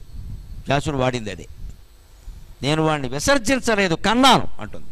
కనడానికి విసర్జించడానికి చాలా తేడా ఉంది కదండి. అది కుంతి పౌరుషంతో మాట్లాడిన మాట. ఆ మాట కృష్ణుడు పట్టుకెళ్ళి ధర్మరాజుకు చెబితే అప్పటికి ధర్మరాజుల వారు తేరుకున్నారు, ఓకే అన్నాడు ఆయన. అప్పటికి సంధి విఫలమైంది కాబట్టి అప్పుడు చెబుతుంది కుంతీదేవి, వ్యాసుడు కుంతీదేవి చేసి చెప్పిస్తాడు కాలానికి ఎప్పుడు మనుషుల మనస్సే కారణం. దుర్యోధనుడు అంత మొండికేసి నేను యుద్ధం చేస్తాను అంటే నువ్వు చేతులు ముడుచుకుని కూర్చుంటావా, అప్పుడు కూడా శాంతి మంత్రం పఠిస్తావా? అంచేత లోకంలో అనేక మార్పులు రావాలి అంటే ముందు మన మనస్సులో మార్పు రావాలండి ఖచ్చితంగా, అప్పుడే లోకం మారుతుంది. మనం మారితే లోకం అంతా మారుతుంది.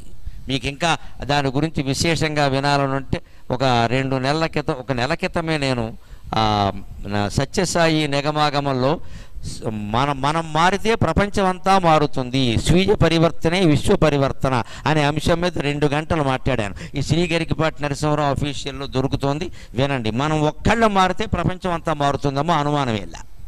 ఇక్కడ ఇన్ని వేల మంది నా కోసం ఇక్కడ కూర్చుని ఉన్నారు, ఆ చివరి వరకు కూడా ఇంతమంది మారితే హైదరాబాద్ మొత్తం మారుతుందండి, అనుమానం ఏమీ లేదు ఇందులో. ఇంకా ఇది ఎక్కడికో వెళ్ళడం, ఎవరికో ప్రచారం చేయడం అది ముఖ్యం కాదు. మనకి బాగా అలవాటైంది ఏమిటి అంటే గరికపాటి వారిది ఏదైనా ఒక షార్ట్ కనపడగానే మీరు ఎవరికో పంపిస్తారు అంతే, వాడు ఇంకోడికి పంపిస్తాడు, వాడు ఎవడో నాకు పంపిస్తాడు చివరికి. ఇందులో ఎవడూ ఆచరించడు దాన్ని, నాతో సహా. అందరూ పంపడమే, కనిపించిందల్లా పంపడమే. సెండో సెండో సెండో సెండో నేను బాగా ఏడు పంపించాను, ఏమైనా చేసేవు దాన్ని? ఆచరణలో పెడితే తప్ప ఎదుటి వాళ్ళకి పంపొద్దని నియమం పెట్టుకోండమా, ఖచ్చితమైన మార్పు వస్తుంది మనుషుల్లో ఖచ్చితంగా. ఎవరికో పంపడం ఏంటంటే మనకి ఇదో పనే. పైగా దీనివల్ల నాకు ఇబ్బందులు వస్తున్నాయి. ఏమంటే మీరు అత్తగారి గురించి చెప్పారంటే మా కోళ్ళు నాకు పంపిందని అత్తగారు చెప్పింది నాతోటి. మళ్ళీ తర్వాత కోళ్ళు వచ్చి మీరు కోళ్ళ గురించి చెప్పారంటే మా అత్తగారు నాకు ఇప్పుడు ఇద్దరు తగాదాలకు నేను కారణం అయ్యాను. ఇప్పుడు నేను వీళ్ళని పంపమని చెప్పాను, ఆచరించమని చెప్పాను, కానీ నేనేమైనా అత్తనే కాదు కోడలనే కాదు, నేను నాకెందుకండి? మా మా ఆయన నాకు చెప్పలేనివన్నీ మీ ద్వారా చెప్తున్నారు, నేనేం చేయనమో దానికన్నా. నేను భార్యనా అంతే, భర్తకి ఏదైనా చెప్పాలంటే త్రూ గరికిపాటి. అందుకని మొగాళ్ళు కొంతమంది కనపడి మీరు అలా చెప్పకండి సార్, మాకు వీళ్ళు మెసేజ్లు పంపిస్తున్నారు. నేనేం చేయనా, నేను నీకు పంపమని చెప్పానా, నేను సభలో చెప్పాను. నేను భర్తనా భార్యనట్టు రెండును, దానికేముంది. మనకి బాగా అలవాటు అయింది ఏమిటంటే తత్వం, ఎదుటి వాళ్ళకి చెప్తామండి, ఏది మనం చెయ్యమండి. ఎదుటి వాళ్ళకి చెప్పాలనుకున్నది ఏదైనా మనం చెప్పలేకపోతే ఎవరైనా చెప్పింది ఉంటే పంపేస్తాం. మరి ముందు మనం చెయ్యాలి కదా దాన్ని. మనకి చెప్పినవి కూడా ఉన్నాయి కదా, అని వారికొక్కరికి చెప్పలేదు కదా. లోకం అంతా ఎక్కడ మోసపోతుంది అంటే మనం చెయ్యం, ఎవరూ చెయ్యాలని చూస్తాం. అందుకే వ్యాసుడు అంటున్నాడు ఖచ్చితంగా, కాలో మా కారణం రాజ్యక రాజావా కాల కారణం ఇతితే సంశయో మా భూత్. కాలం ఇలా ఉండడానికి రాజు కారణమా, లేదు రాజు పరిపాలన అలా ఉండడానికి కాలం కారణం అంటే ఖచ్చితంగా కాలం ఇలా ఉండడానికి రాజే కారణం, పౌరులే కారణం, ప్రజలే కారణం. మన మనస్తత్వాన్ని మనం మార్చుకోవలసిందే. నిజమేనండి, కలికాలం ప్రభావం ఉంటుంది. కలియుగం ఎలా ఉంటుందో పూర్వమే చెప్పారు, పెద్ద విషయం కాదు, పూర్వం కూడా ఉంది. కలికాలం ఎలా ఉంటుందో నీలకంఠ త్రిశతి అనేటువంటి వ్యంగ్య కావ్యంలో నీలకంఠ దీక్షితులు గారు చెబుతాడు అద్భుతమైన మాట. 3 లక్షణాలు చెబుతాడు కలికాలం అంటే ఏమిటో. కలికాలవా నీకు నమస్కారం అన్నాడు. ఎత్ర స్వేచ్ఛా గిరో వేదాక ఎత్ర ధర్మో అర్థసాధనం, ఎత్ర స్వేచ్ఛా గిరో వేదాక ఎత్ర ధర్మో అర్థసాధనం, ఎత్ర స్వప్రతిభామానం తస్మై శ్రీ కలయే నమః. ఈ 3 కారణాలు, ఈ లక్షణాలు మనం చూస్తూ ఉంటాం, గమనించండి. ఎత్ర స్వేచ్ఛా గిరో వేదాహ. ఇక్కడ ఈ కాలంలో వేదం అంటే ఏమిటంటే, వేదం ఏం చెప్పింది అని ఎవడు అడగడు. ఎవడు యూట్యూబ్ పెట్టి ఏ మాట ప్రచారం చేస్తే అదే వేదం. ఎవడు వేదానికి వాడే బ్రహ్మ, ఎవడు సూత్రానికి వాడే వ్యాసుడు. వీడోడు కనిపెట్టేస్తాడు, ప్రచారం చేసేస్తాడు. ఇక్కడ ఎత్ర స్వేచ్ఛాగిరో వేదాక. వీళ్ళకి తెలిసి తెలియకుండా అడ్డమైన వాగుడు వాగుతూ ఉంటారు యూట్యూబ్లో. ఈవేళ ఎంతమంది వాగుతున్నారో మీరు చూడండి. ప్రతి మనిషి ఓ ఛానల్ పెట్టేయడమే. ఇక్కడ ప్రతి వాళ్ళు భగవద్గీత మీద మాట్లాడేవాళ్ళే, ప్రతి వాళ్ళు యోగ వాసిష్టం మీద మాట్లాడేవాళ్ళు. బాగా లోకువైపోయిన గ్రంథం ఏదంటే భగవద్గీత. ఇంకా అది మాట్లాడిన వాళ్ళు లేరు అసలు. కృష్ణుడు ఒక్కడే ఇంకా ఎక్కువ మాట్లాడట్లేదు దాని మీద, అందరూ మాట్లాడేవాళ్ళు.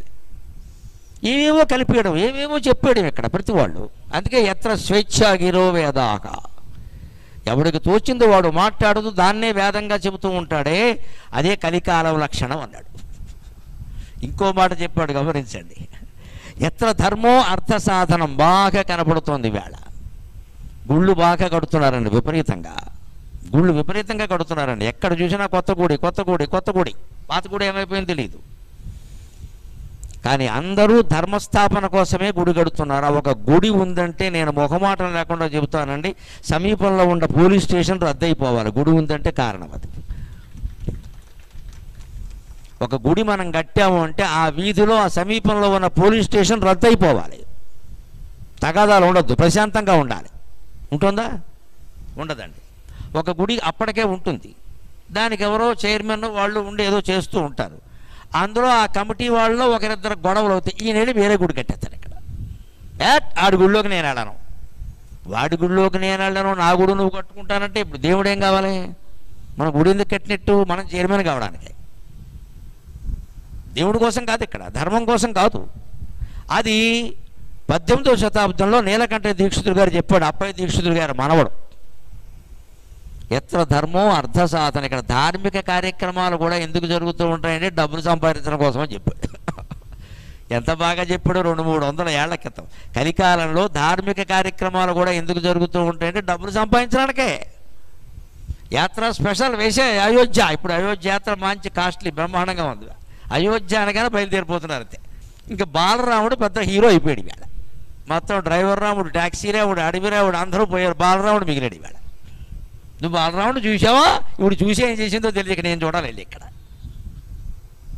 ఇప్పుడు ఏమైంది? తిరుపతి వెంకటేశ్వర గుడి ఎలా అయిందో బాలరాముడు అలాగే అయ్యాడు. ఇప్పుడు బాగా దక్షిణలు పెరిగాయి. కోట్లు వచ్చి పడతాయి. అన్ని కోట్లు వచ్చి పడ్డాక ఆలోచించండి, అవినీతి తప్ప నీతి ఉండదమ్మా అక్కడ. ఖచ్చితంగా ఎక్కడ డబ్బు పెరిగిందో అక్కడ అధర్మమే ఉంటుంది, కానీ ధర్మం ఉండదండి. ఖచ్చితంగా చెప్పాడు ఇంద్రుడు. కలికాలం అంటే ఏం లేదయ్యా, ఎత్ర ధర్మో అర్థ సాధనం, ఎత్ర స్వేచ్ఛాగిరో వేదాక. ఏ ప్రమాణం లేకుండా ఇష్టం వచ్చిందో మాట్లాడతాడు. వాడు చెప్పిందే వేదం. ఎందుకంటే వాడు ఫేమస్, బాగా ప్రసిద్ధుడు. ఎవరన్నా కాదంటే ఆయన కాదంటావా? ఆయనే తప్పు చెప్పినప్పుడు కాదంటావా? ఎవరైతే చెప్పింది తప్పు కాబా, లేదంటే ఆయన చెప్పింది నువ్వు కాదంటావా? ఇంకో మాట చెప్పారు, ఎత్ర స్వప్రతిభామానం, ఎవడికి వాడు గొప్పవాడు ఎవడంటే నేనే, నా ప్రతిభే ఇంతకు మించి ఏం లేదంటాడు ఆయన. ఎవడికి వాడే ఇక్కడ. ఇదే కలికాలంలో పెద్ద లక్షణం అన్నాడు. ఈ లక్షణం విపరీత. ఇది కాకుండా ఇంకోటి ఉందండి. సాధారణంగా మన జీవితాల్లో ఏదైనా చెడు జరిగిందనుకోండి, మనం ఒక ఉద్యోగం కోల్పోయాం, ఒక సంసారంలో విఫలమయ్యాం అనుకుందాం, విడాకులైనాయి, లేకపోతే ఏదో గొడవ అయింది, ఒక వ్యాపారంలో దెబ్బతిన్నాం, మనం ఏమంటామంటే వెంటనే గ్రహస్థితి బాగాలేదు, వాస్తు బాగాలేదు, లేకపోతే నేను చెడిపోవడానికి వాడెవడో కారణం. దాన్ని వ్యాసుడు భారతంలో చాలా స్పష్టంగా చెబుతాడు. న కాలో దండ ఉద్యమ్య శిరకృంతతి కస్యచితు, న కాలో దండ ఉద్యమ్య శిరకృంతతి కస్యచితు, కాలోకి బలమేతావతు విపరీతార్థ దర్శనం, కాలోకి బలమేతావతు విపరీతార్థ దర్శనం.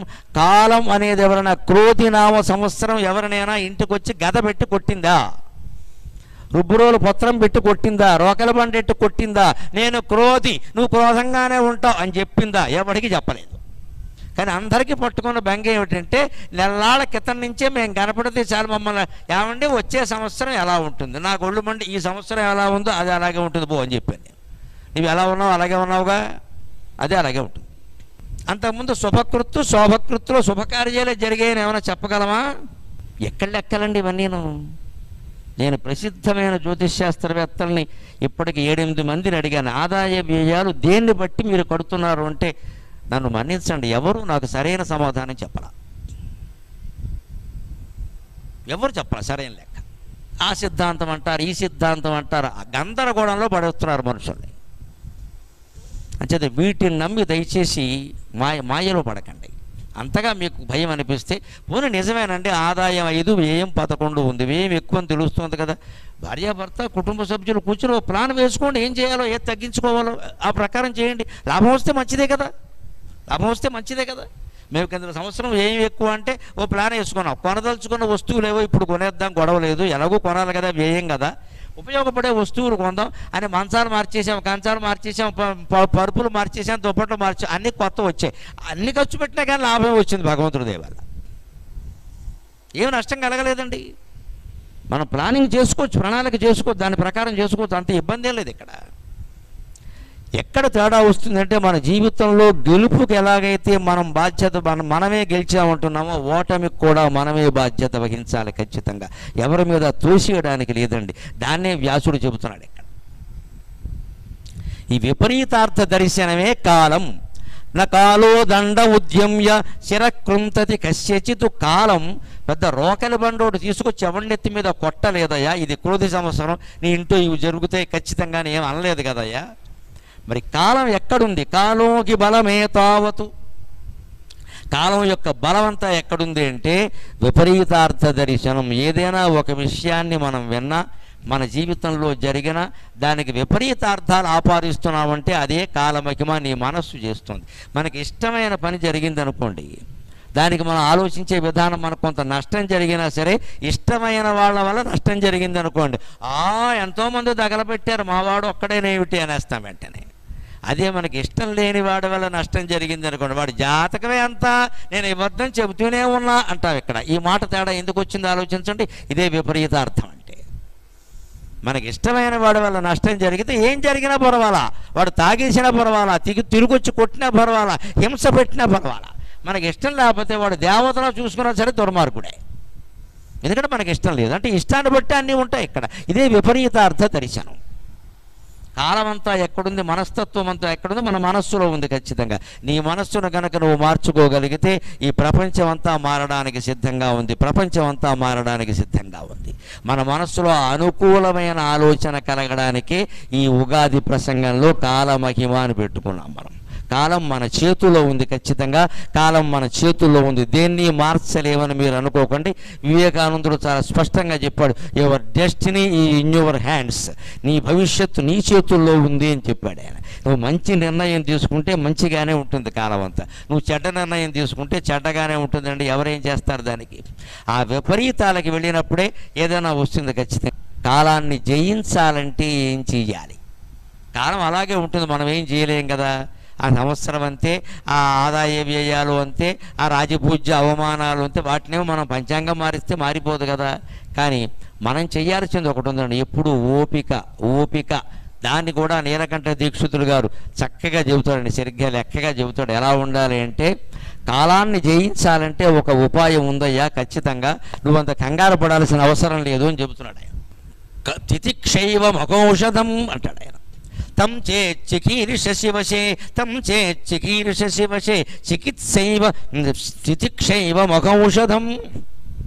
కాలశ్చాలయతి ప్రాయగ పండితాన్ పామరానపి, కాలశ్చాలయతి ప్రాయగ పండితాన్ పామరానపి, తం చేచికీర్షసి వశే తితిక్షైవ మఘౌషధం అంటాడు.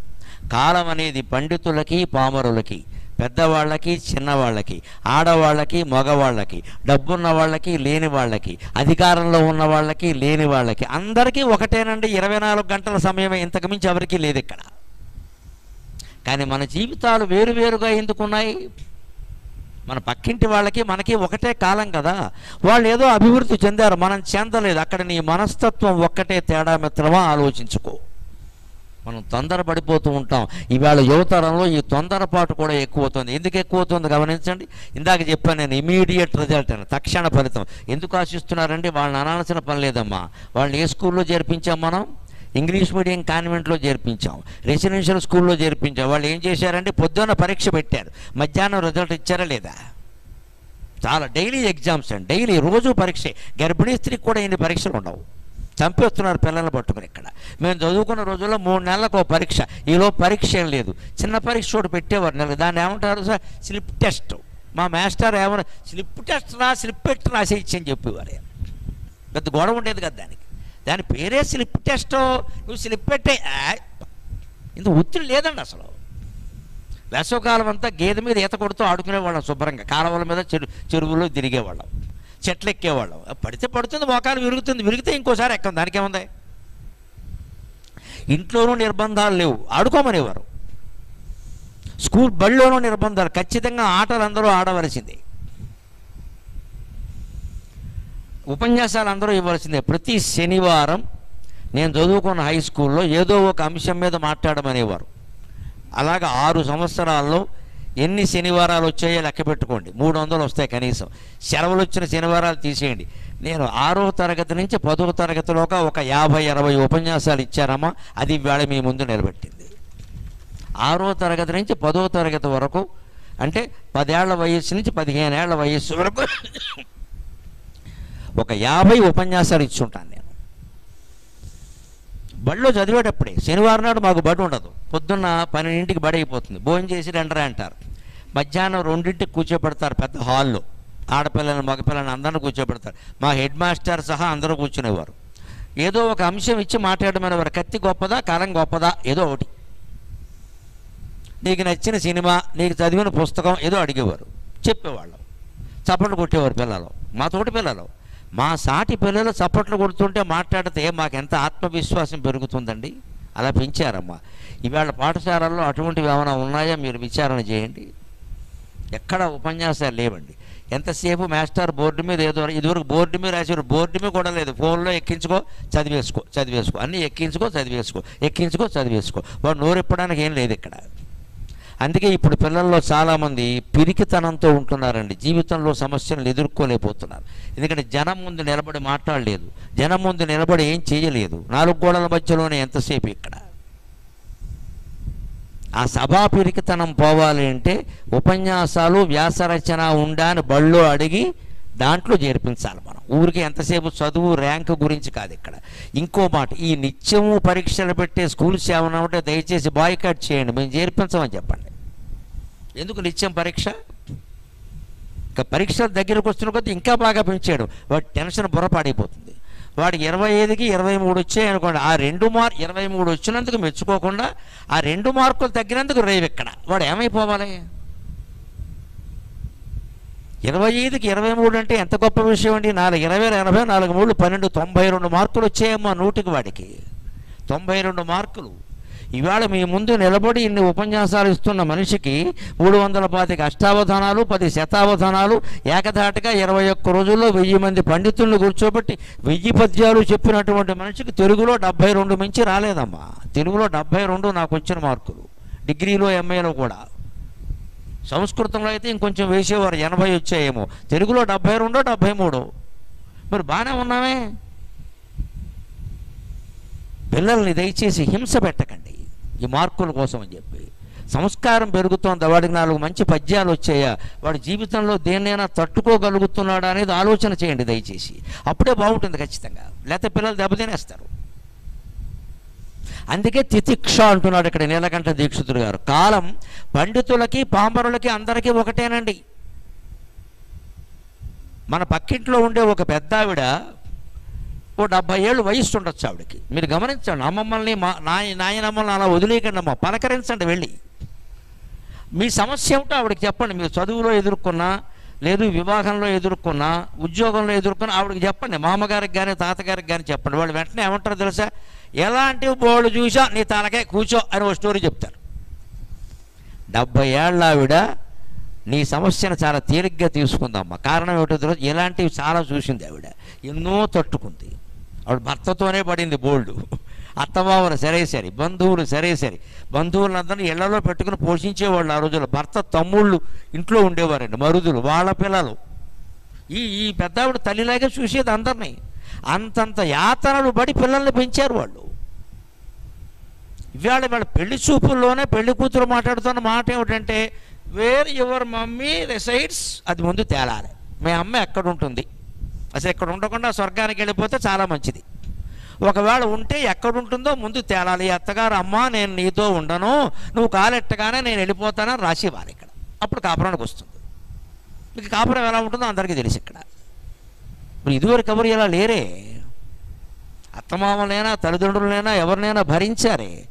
ఇప్పుడు కాలం ఎక్కడుందండి, మన మనస్సులో ఉంది. ఖచ్చితంగా మన మనస్సులో ఉంది. అదే చెబుతున్నాను నీలకంఠ దీక్షితుడు. అందరికీ కాలం ఒకటేనయ్యా. ఒకరు దాన్ని సద్వినియోగం చేసుకున్నారు, నువ్వు చేసుకోలేదు. నీ బుద్ధి లోపంగానే వాళ్ళని అనుకోవడం ఎందుకు? ఒకే రకమైన ఉద్యోగంలో ఉన్న వాళ్ళకి ఒకళ్ళకి వృద్ధి జరిగి ఉండొచ్చు, ఒకళ్ళు అలాగే ఉండిపోవచ్చు. లేదు ఇబ్బందులు కూడా. దానికి వాళ్ళ మనస్తత్వం కారణం అండి, ఆ కంపెనీ కారణం కాదు. ఈ ఇద్దరు మనస్తత్వంలో తేడా. అంతేకాదు జాతకాలు కూడా కారణం కాదు. ఈ దెబ్బతిన్నవాడు ఏమంటాడంటే వెంటనే నాకు ప్రమోషన్లు అవి రావని నాకు జాతకం చెప్పునైనా చెప్పాడు. లేదు ఆయన ఏం చెప్పలే, వీడు అబద్ధాలు ఆడుతున్నాడు ఇక్కడ. ప్రమోషన్ రావడం కోసమో ఉద్యోగం బాగుండడం కోసమో వీడు చేయవలసిన పని ఏదో చేయకుండా ఎగ్గొట్టేసి తోసేస్తున్నాడు. ఎవరి మీదకి? వాస్తు మీదకి తోసేస్తాడు. లేకపోతే ఇక్కడ ఇల్లు కట్టామండి, కట్టినప్పుడు పొరపాటుని ఆ ఇంటి ముందు మురుక్కాలం ఉంది చూసుకోలేదు. ఇంటి ముందు మురుక్కాలం ఉండకపోతే ఆకాశగంగా ఉంటుందా? ఆ మురుక్కాలు ఏమన్నా వచ్చి నేను ముంచేసిందా ఇక్కడ? నేను వద్దుంటేనే ఉన్నాను, చెప్పకుండా కట్టారు, ఎందుకు వద్దనాలే? మురుక్కాలు మన బతుకుని మార్చేస్తుందా? మన బతుకు మురుక్కాలవుగా మారిందంటే మన బుద్ధి కారణమమ్మా, ఇంటి ముందు ఉన్న మురుక్కాలవు కాదు. శ్రీరామచంద్రుడు అయోధ్యలో కూడా ఇంటి ముందు మురుక్కాలవులు ఉంటాయి, కాకపోతే ఆ కాలువలు ప్రవహించేవి, ఇవి ప్రవహించట్లేదు, అంతే తేడా. అయోధ్యలో కూడా డ్రైనేజీ కాలువలు ఉంటాయి ఖచ్చితంగా. తేడా ఏమిటంటే అప్పుడు ఖచ్చితంగా ప్రవహించేవి, ఇప్పుడు ప్రవహించకపోవడానికి కూడా సగం కారణం మనమే. వాటర్ బాటిల్ అందులో బారేస్తాం, ప్లాస్టిక్ ఏదైనా ఉంటే అందులో బారేస్తాం. ఎక్కడి నుంచి ప్రవహిస్తాయంటే అవి మాత్రం మున్సిపాలిటీ వాళ్ళు అనుకుంటే వాళ్ళు ఏం చేస్తారు, ఎక్కడ చెత్త తీసినా సరే ఇంత సీసాలు వస్తున్నాయమ్మా, ఇవన్నీ అందులో బారేస్తున్నారు. మరి వాళ్ళని అనుకుంటే ఎలాగా? ఎవరు మట్టుకోవాలి? ఎవరు కారణమో తెలియక కర్మ కర్మ కర్మ. అంతిమంగా మా పోటీగాన్ని అడగగానే మేము మీకంటే అజ్ఞానం కాబట్టి మేమంటే కలికాలం. వ్యాసుడు ఎప్పుడో చెప్పాడు, వ్యాసుడు ఏం చెప్పలేదు ఇక్కడ. నేను గ్లాసులు వేసి కూర్చోమన్న రేటు వ్యాసుడు. శుభ్రంగా పగలు రాత్రి తాగమని ఎవడు చెప్పాడండి? భాగవతంలో చెప్పలేదే, భారతంలో చెప్పలేదే. హాయిగా పుచ్చేసుకుంటారు ఇక్కడ. డ్రంక్ అండ్ డ్రైవ్లో ఎంతమంది పట్టుపడుతున్నారో అందరికీ తెలుసు. నమో శివాయ. అమ్మాయిలే ఎక్కువ ఉన్నారట, శుభవార్త. ఎంత మారిపోయిందో ప్రపంచం. ఆడమగ సమానం కాదని ఇంకా కొంచెం రవ ఎక్కువ. పైగా నన్ను పట్టుకుంటా, మా నాన్న ఎవరో తెలుసా? ఇప్పుడు నాన్న గుర్తొచ్చాడు ఈవిడికి. ప్రేమించేవాడిని ప్రేమించేసి వాడితో పారిపోయేటప్పుడు తండ్రి గుర్తు రాలా. డ్రంక్ అండ్ డ్రైవ్లో పట్టుబడగానే తండ్రి గుర్తొచ్చాడు. మా నాన్న ఎవరో తెలుసా? పోలీసులు ఎంత యాతన పడుతున్నారండి అమ్మాయిలతో అబ్బాయిలతో కూడా. వాళ్ళ డ్యూటీ వాళ్ళు ఎలా చేస్తారు ఎవరైనా? అసలు మీరు చేయండి ఆ డ్యూటీ వెళ్ళి. ఈ మొత్తం ప్రపంచం సమస్యామయం కావడానికి మిత్రమా, ఉగాది నాడు శుభవేళ మొహమాటం లేకుండా మాట్లాడుకుందాం. మీ సమస్యలకి మీరు కారణం, నా సమస్యలకి నేను కారణం. ఎవరిని నిందించే అవకాశం లేదండి. మనం పరిష్కరించుకోవాల్సిందే వాటిని. మీకున్న సమస్యకి మీరే కారణం, నాకున్న సమస్యకి నేనే కారణం. మన కారణాన్ని మనం పరిష్కరించుకుని అవతల వాడిని అనాలి. ఖచ్చితంగా మన బతుకు మనమే పాడు చేసుకుని అవతల వాడిని అంటే వాడేం చేస్తాడండి? అది చెబుతున్నాడు ఇక్కడ ఖచ్చితంగా. తితిక్ష. ఇప్పుడు కాలం పండితులకి పామరులకి అందరికీ ఒకటే. ఇక్కడ వింటున్న వాళ్ళందరూ మీ ప్రణాళిక వేసుకోండి. దయచేసి ముఖ్యంగా పిల్లల కోసం చెబుతున్నా, యువతరం కోసం ప్రణాళిక వేసుకోండి. పొద్దున్న 5 గంటలకు లేచింది మొదలు రాత్రి 10 వరకు ఏ అరగంట ఏం చెయ్యాలని లెక్క వేసుకోండి. ఆ ప్రకారం చేసే ప్రయత్నం చేయండి. వీలైనంత చేయండి. 1-2 మానేచ్చు పని చేయండి. అసలు ఆ చెయ్యడం అనేది ఉంటే ఎప్పుడు ప్రణాళికాబద్ధమైన జీవితం ఎలా ఉంటుందో తెలుసా? పుష్పక విమానం లాంటిది. పుష్పక విమానం గురించి రామాయణంలో ఏం చెబుతారు? ఎంతమంది ఎక్కినా ఇంకోళ్ళకి చోటు ఉంటుందట. ఎంతమంది ఎక్కినా ఇంకోళ్ళకి ఎలా ఉంటుందండి? పుష్పక విమానం అంటే ఏమిటో తెలుసా? మన మనస్సు. మన మనస్సులో మీరు గమనించండి, ఎన్ని వేల ఆలోచనలు వచ్చినా ఇంకో ఆలోచనకి చోటు ఉంటుంది అందులో. అంచేత మన మనస్సే పుష్పక విమానం. వెళ్ళమన్న చోటుకి వెడుతుంది మన మనస్సే. ఎంతమంది ఎక్కినా చోటు అంటే ఎన్ని ఆలోచనలు ఉన్నా మీ మనస్సులో ఇంకా 10 ఆలోచనలు రావట్లా, మళ్ళీ పాత ఆలోచనలు పైకి రావట్లా. అంచేత మన మనస్సునే రామాయణంలో పుష్పక విమానం రూపంలో వర్ణించారు. అంతకంటే దాన్ని గ్రహిస్తే సరిపోతుంది. వాల్మీకి రామాయణంలో సరిగ్గా త్రిజట కలగన్నప్పుడు ఈ పుష్పక విమానం ప్రసక్తి వస్తుంది. అక్కడ ఆరుఖ్య పుష్పకం దివ్యం విమానం సూర్య సన్నిభం ఉత్తరాం దిశమాలోక్య జగా పురుషర్షభక అన్నదానికి రహస్యమైన అర్థాన్ని, వాల్మీకి చెప్పిన అర్థాన్ని గమనించగలిగితే ఆ పుష్పక విమానం మన మనస్సే. అందులో చెప్పింది గాయత్రి మంత్రం గురించి, అందులోనూ చివరి పాదాన్ని గురించి. అది వివరించడానికి నాకు ఇది సందర్భం కాదు. మరి ఎప్పుడైనా గాయత్రి తత్వం మీద మాట్లాడుకుంటే దాని విషయం చెబుతాం. అది గాయత్రి మంత్రం. అది మన మనస్సుకు సంబంధించిన విషయం. అది అలాగే మన మనస్సే పుష్పక విమానం. పుష్పక విమానంలో ఎంతమంది ఎక్కినా ఇంకోళ్ళకి చోటు ఉన్నట్టే నువ్వు టైం టేబుల్ పెట్టుకుని అరగంటకిది గంటకిది అని పనిచేసావనుకో, కొత్త పని వస్తే చోటు ఉంటుంది ఖచ్చితంగా. ఎన్ని కొత్త పనులు వచ్చినా సరే. ఎందుకుంటుంది? ఏదైనా కొత్త పని అనుకోకుండా వచ్చింది, 1 గంట సేపు చెయ్యాలి. ఇప్పుడు చేస్తున్న వాటిలో కాస్త అతి ముఖ్యం కాని పని ఒకటి ఉంటుంది, అది తీసేయి, దాని చోటు దీన్ని పెట్టేయి, సరిపోయింది. అక్కడ టెన్షన్ ఎందుకు ఉందండి? అది ఎలాగే ఉండగా అది చేయాలంటే గొడవ. మరి ఈ కాలాన్ని ప్రణాళికాబద్ధంగా మనం చేసుకునే విభజన ఉందే, అది ఖచ్చితంగా మనకి మేలు చేస్తుంది. అంతేకాదు, ఈవేళ సమాజంలో అనేక రకాల అవకతవకలు ఉన్నాయి, మానభంగాలు జరుగుతున్నాయి, హత్యలు జరుగుతున్నాయి. బయటికి వెళ్ళిన మనిషి తిన్నగా తిరిగి వస్తాడని లేదు. అందులో హైదరాబాదులో మరీ కష్టంగా ఉంటుంది పరిస్థితి. కళ్ళు నకళ్ళు నిప్పులకు కల్మషధూముక మెట్టి నిళ్ళు, కళ్ళు నకళ్ళు నిప్పులకు. సాగర ఘోష కావ్యంలో హైదరాబాద్ గురించి ఓ పద్యం రాశాను. ఎలా ఉంటుంది? హైదరాబాద్ రాకముందే రాశా, 20 ఏళ్ల క్రితం. వచ్చాక బాగా అర్థమైంది, రాసిందంతా నిజమేరా అని. కళ్ళు నకళ్ళు నిప్పులకు కల్మషధూమపు మెట్టి నిళ్ళు, వాకిళ్లకు దోమగుళ్ళు పడకిళ్లకు మళ్ళును, వాకిళ్లను దోమగుళ్ళు పడకిళ్లకు మళ్ళును, రాళ్ల తిళ్ళు ఒత్తిళ్ళు సహస్రముల్, రాళ్ల తిళ్ళు ఒత్తిళ్ళు సహస్రముల్, బయలుదేరిన వాడిరుజేరనట్టి ఆరళ్ళు సహించి భాగ్యనగరమ్ముననుండగా దమ్ముగావలెన్న రాశాను ఖచ్చితంగా. కళ్ళు నకళ్ళు నిప్పులకు. ఎవరన్నా మోటార్ సైకిల్ మీద బయటికి వెళ్ళండి, ఇంటికి వచ్చాక చూడండి, కళ్ళు నిప్పుల్లా ఉంటాయి, దుమ్ము బాగా పట్టేసి. కల్మష ధూమపు మెట్టి నీళ్ళు, మోటార్ సైకిల్ పొగ, బయట పొగ అన్నీ కలిసి మనం కల్మష ధూమం అంతా మన నెత్తి మీదే ఉంటుంది ఖచ్చితంగా. వాకిళ్ళను దోమగూళ్ళు, ప్రవహించిన మురిక్కాలవల కారణంగా ఇంటి ముందే దోమల గూళ్ళు పెట్టేస్తాయి. అవి రాత్రి అయ్యేసరికి మన శోభనం మందైతే వాటి శోభనం వాటిది, అవి లోపలికి వచ్చేస్తాయి. వాకిళ్ళను దోమగూళ్ళు పడకిళ్లకు మళ్ళును, అందుకని శుభ్రంగా లోపలికి వచ్చేస్తాయి, పడకెళ్ళలోకి వస్తాయి. రాళ్ల తిళ్ళు, మనం తినే తిళ్ళన్నీ రాళ్లేనండి. ఎక్కువ టమోటా వాడుతున్నారు, గమనించండి. శాస్త్రం తెలిసి చెబుతున్నా, టమోటాలు ఎక్కువ తిన్న కొద్దీ బాగా రాళ్ళు పేరుకుంటాయి. వీలైనంత తగ్గించాలి. అన్నీ ఏదో దొరికింది కదా అని వాడేయకూడదు. టమోటాలు ఉల్లిపాయలు ఎక్కువ వాడుతున్నామంటే కడుపులో రాళ్ళు పేరుకుంటాయి. ఇదివరకు 4 రాళ్ళు వెనకేసుకునేవాళ్ళు, ఇప్పుడు 4 రాళ్ళు గాలి బ్లాడర్లో వేసుకుంటున్నారు. వెనకెందుకని లోపల వేస్తున్నారు. ఇప్పుడు ప్రతి వాళ్ళకి 25 ఏళ్ల వాడికి కూడా రాళ్ళు పేరుకున్నాయి. డబ్బులు ఏం పేరుకోలేదు, ఇక్కడ రాళ్లే పేరుకున్నాయి. పైగా ఈ పేరుకున్న రాళ్ళు కారణంగా ఉన్న డబ్బులు కూడా పోతాయి. ఇది 4 రాళ్ళు వెనకేసుకునేవారు ఇప్పుడు లోపల వేసుకుంటారు. ఇక్కడ ఎందుకండి ఐరన్ ఎక్కువగా ఉండేవి తినకూడదు, తింటే నీళ్లు తాగాలి. తినచ్చు, తప్పు లేదు, టమోటా కూడా తినచ్చు, నీళ్లు తాగాలి బాగా. ఇవాళ చాలామందికి నీళ్లు తాగే అలవాటు లేదు. ప్రతి 2 గంటలకు ఒకసారి 2 గ్లాసులు నీళ్లు తాగాలి. మీరు టమోటా తిన్న అరుస్తుంది, 80 కూడా తిన్నా అరుగుతాయి.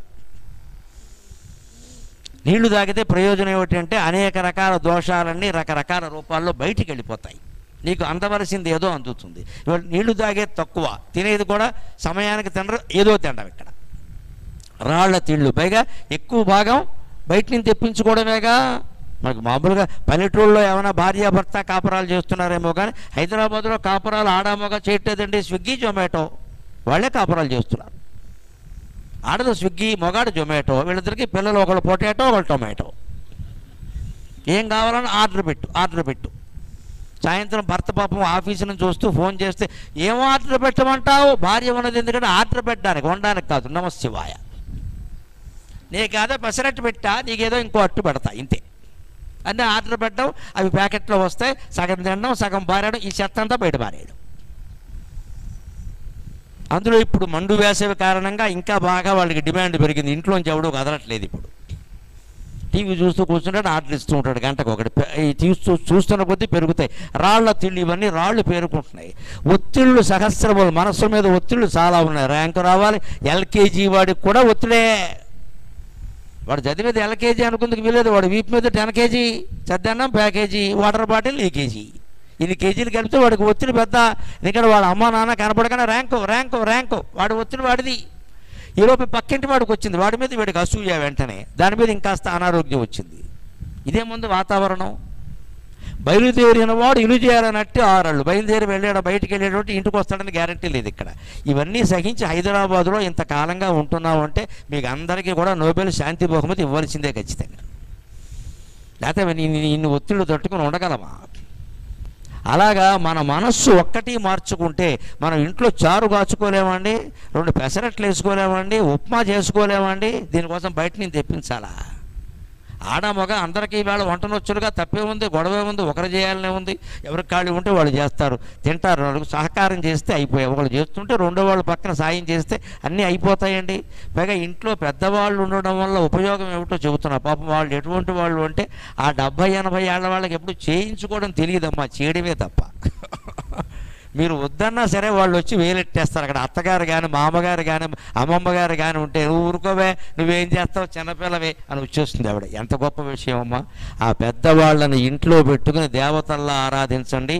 ప్రతి సంవత్సరం ఆనందనామ సంవత్సరంలాగే ఉంటుంది, అనుమానమే లేదు. ప్రతి సంవత్సరం ఎవళ్ళ ఇంట్లో పెద్దవాళ్ళు ఉంటారో వాళ్ళ ఇంట్లో పార్వతీ పరమేశ్వరులు ఉన్నట్టే.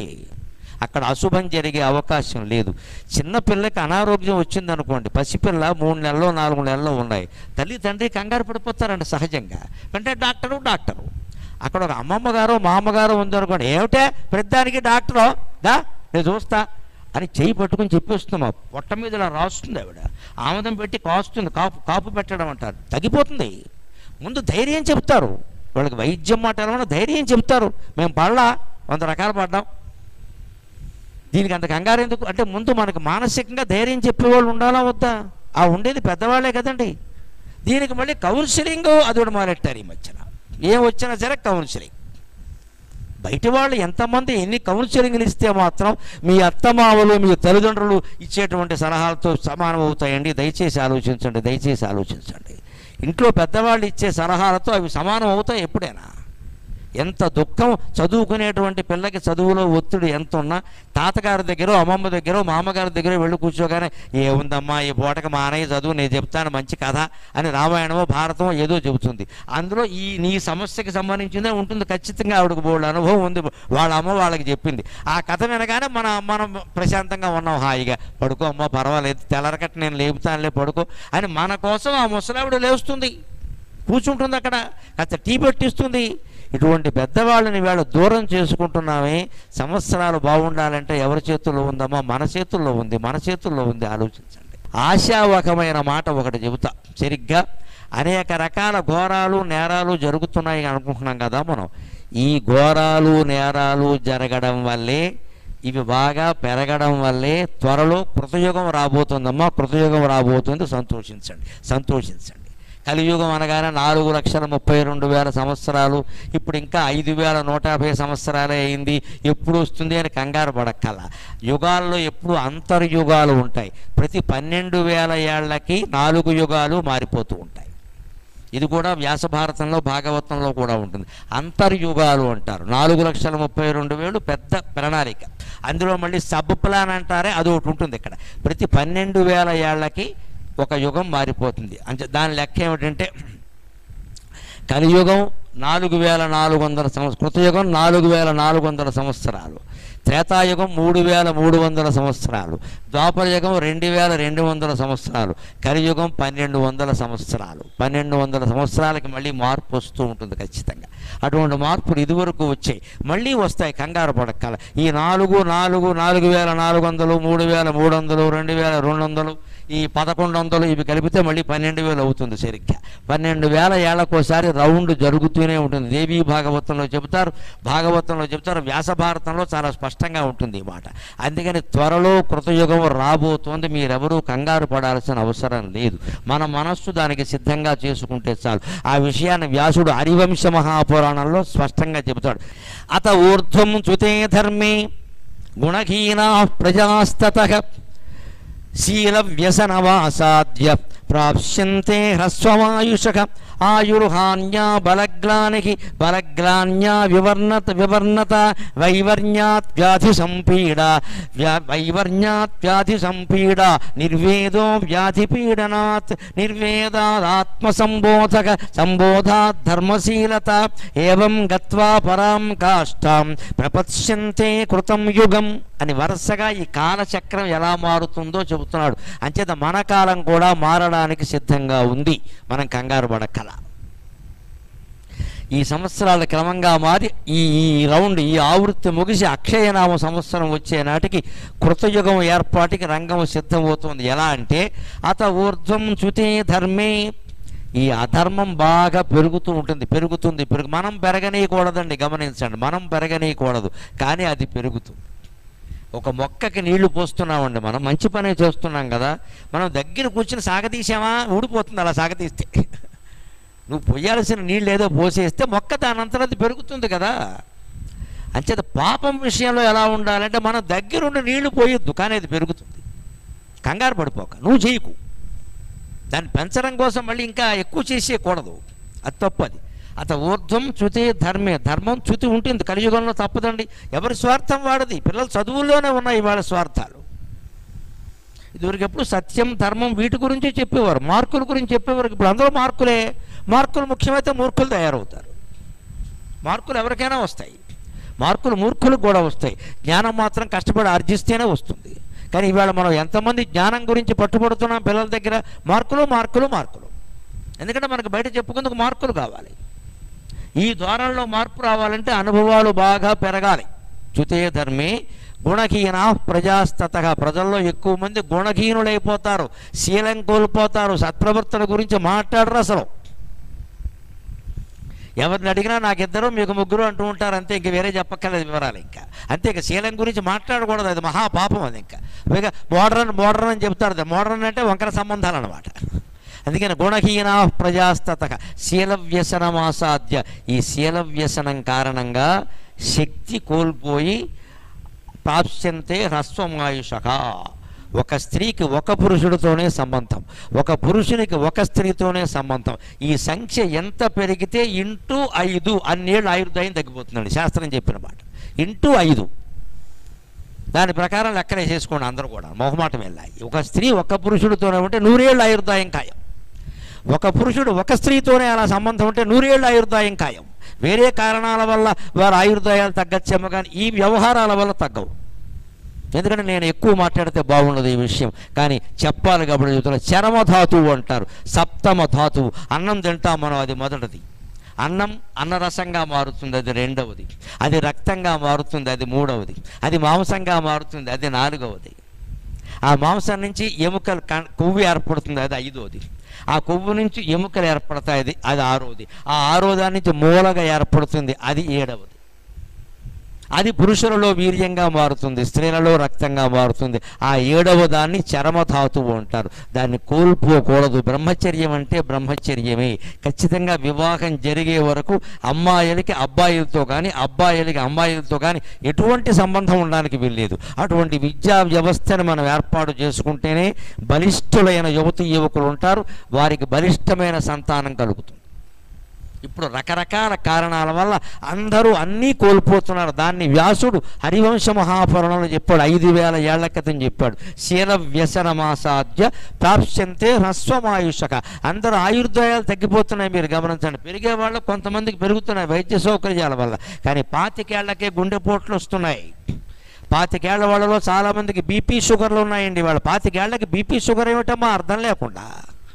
70 ఏళ్ల వాళ్ళకు కూడా ఉండేవి కాదు పూర్వం. ఇక్కడ 25 ఏళ్లకు బీపీ షుగర్, 18 ఏళ్లకు హార్ట్ అటాక్ వచ్చి చచ్చిపోయాడు. మన పత్రికలో వచ్చింది. 18 ఏళ్ల కుర్రాడు.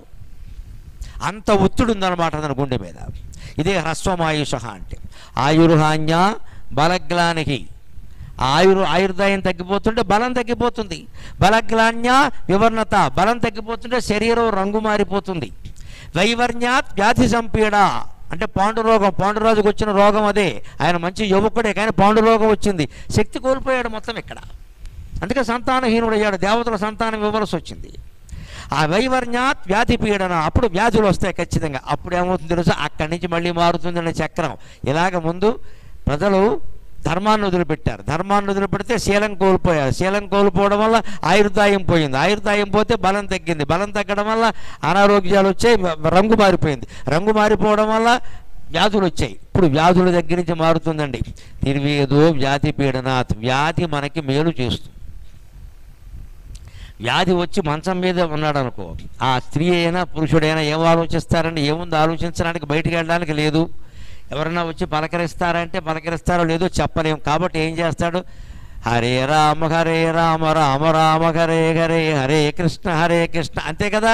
ఆయన ఎవడన్నా పలకరించడానికి వెళ్ళిన వాళ్ళు కదా, పోలేండి తాతగారు రామకృష్ణ అనుకోండి అంటారు. అంతేనా?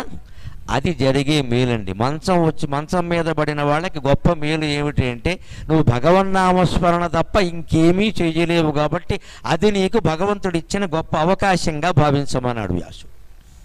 అంచేత వ్యాధి వస్తే కంగారు పడిపోవద్దు. కాస్త ఖాళీ దొరికింది, ఆఫీసుకి 4 రోజులు సెలవు పెట్టచ్చు, ఇంట్లో కూర్చోవచ్చు. కాలు ఏదో విరిగింది అనుకోండి, కాలు వేలాడదీస్తారు. సుఖంగా ఉయ్యాల మీద కాలెట్టినట్టుగా ఉంటుంది హాయిగాను. గంటకు ఒకడు వస్తాడు, 2 యాపిల్ పళ్ళు పట్టుకొస్తాడు. మనం బాగుంటే ఎవడొస్తాడండి మన ఇంటికి? అంచేత అనారోగ్యంలో కూడా కొన్ని సౌకర్యాలు ఉన్నాయి ఖచ్చితంగా. భార్య ఖచ్చితంగా ఎదురుగానే ఉంటుంది. మనకు ఆరోగ్యం అంతా బాగుంటుంది. ఆవిడ ఎందుకు ఉంటుంది? మహిళా మండలి మీటింగ్కి వెళ్ళిపోతుంది.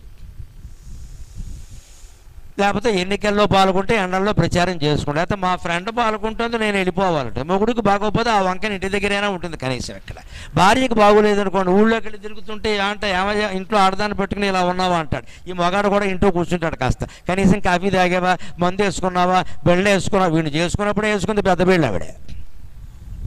అందుకని బెళ్ళ వేసుకున్నావా అని చెప్పడం, లేకపోతే కొడుకునో కూతురునో అక్కడ పెట్టడం ఏదో చేస్తాడుగా. అన్నీ బాగుంటే చేయడుగా, అన్నీ బాగానే ఉన్నా చూసుకోవచ్చుగా అని పోతాడు ఇక్కడికి. అంటే బాగోపోవడం కూడా మనుషుల మధ్య అనుబంధాలను పెంచుతుందండి. అనారోగ్యంతో మంచంలో ఉన్న ఒక వ్యక్తికి మనం సేవ చేస్తే ఇద్దరికీ అనుబంధం పెరిగింది. అది ఇవాళ కర్మ వచ్చిందంటే బయట బోర్డులు ఆయాస్ అవైలబుల్, సర్వెంట్స్ అవైలబుల్, మీ ఇంటికే వస్తాం, మిమ్మల్నే దోచుకుంటాం, వీలైతే మతం కూడా మార్చేస్తాం. అక్కడ చదివేసి పుస్తకాలు మతం కూడా మార్చేస్తాం. అది కూడా ముఠా తయారైంది.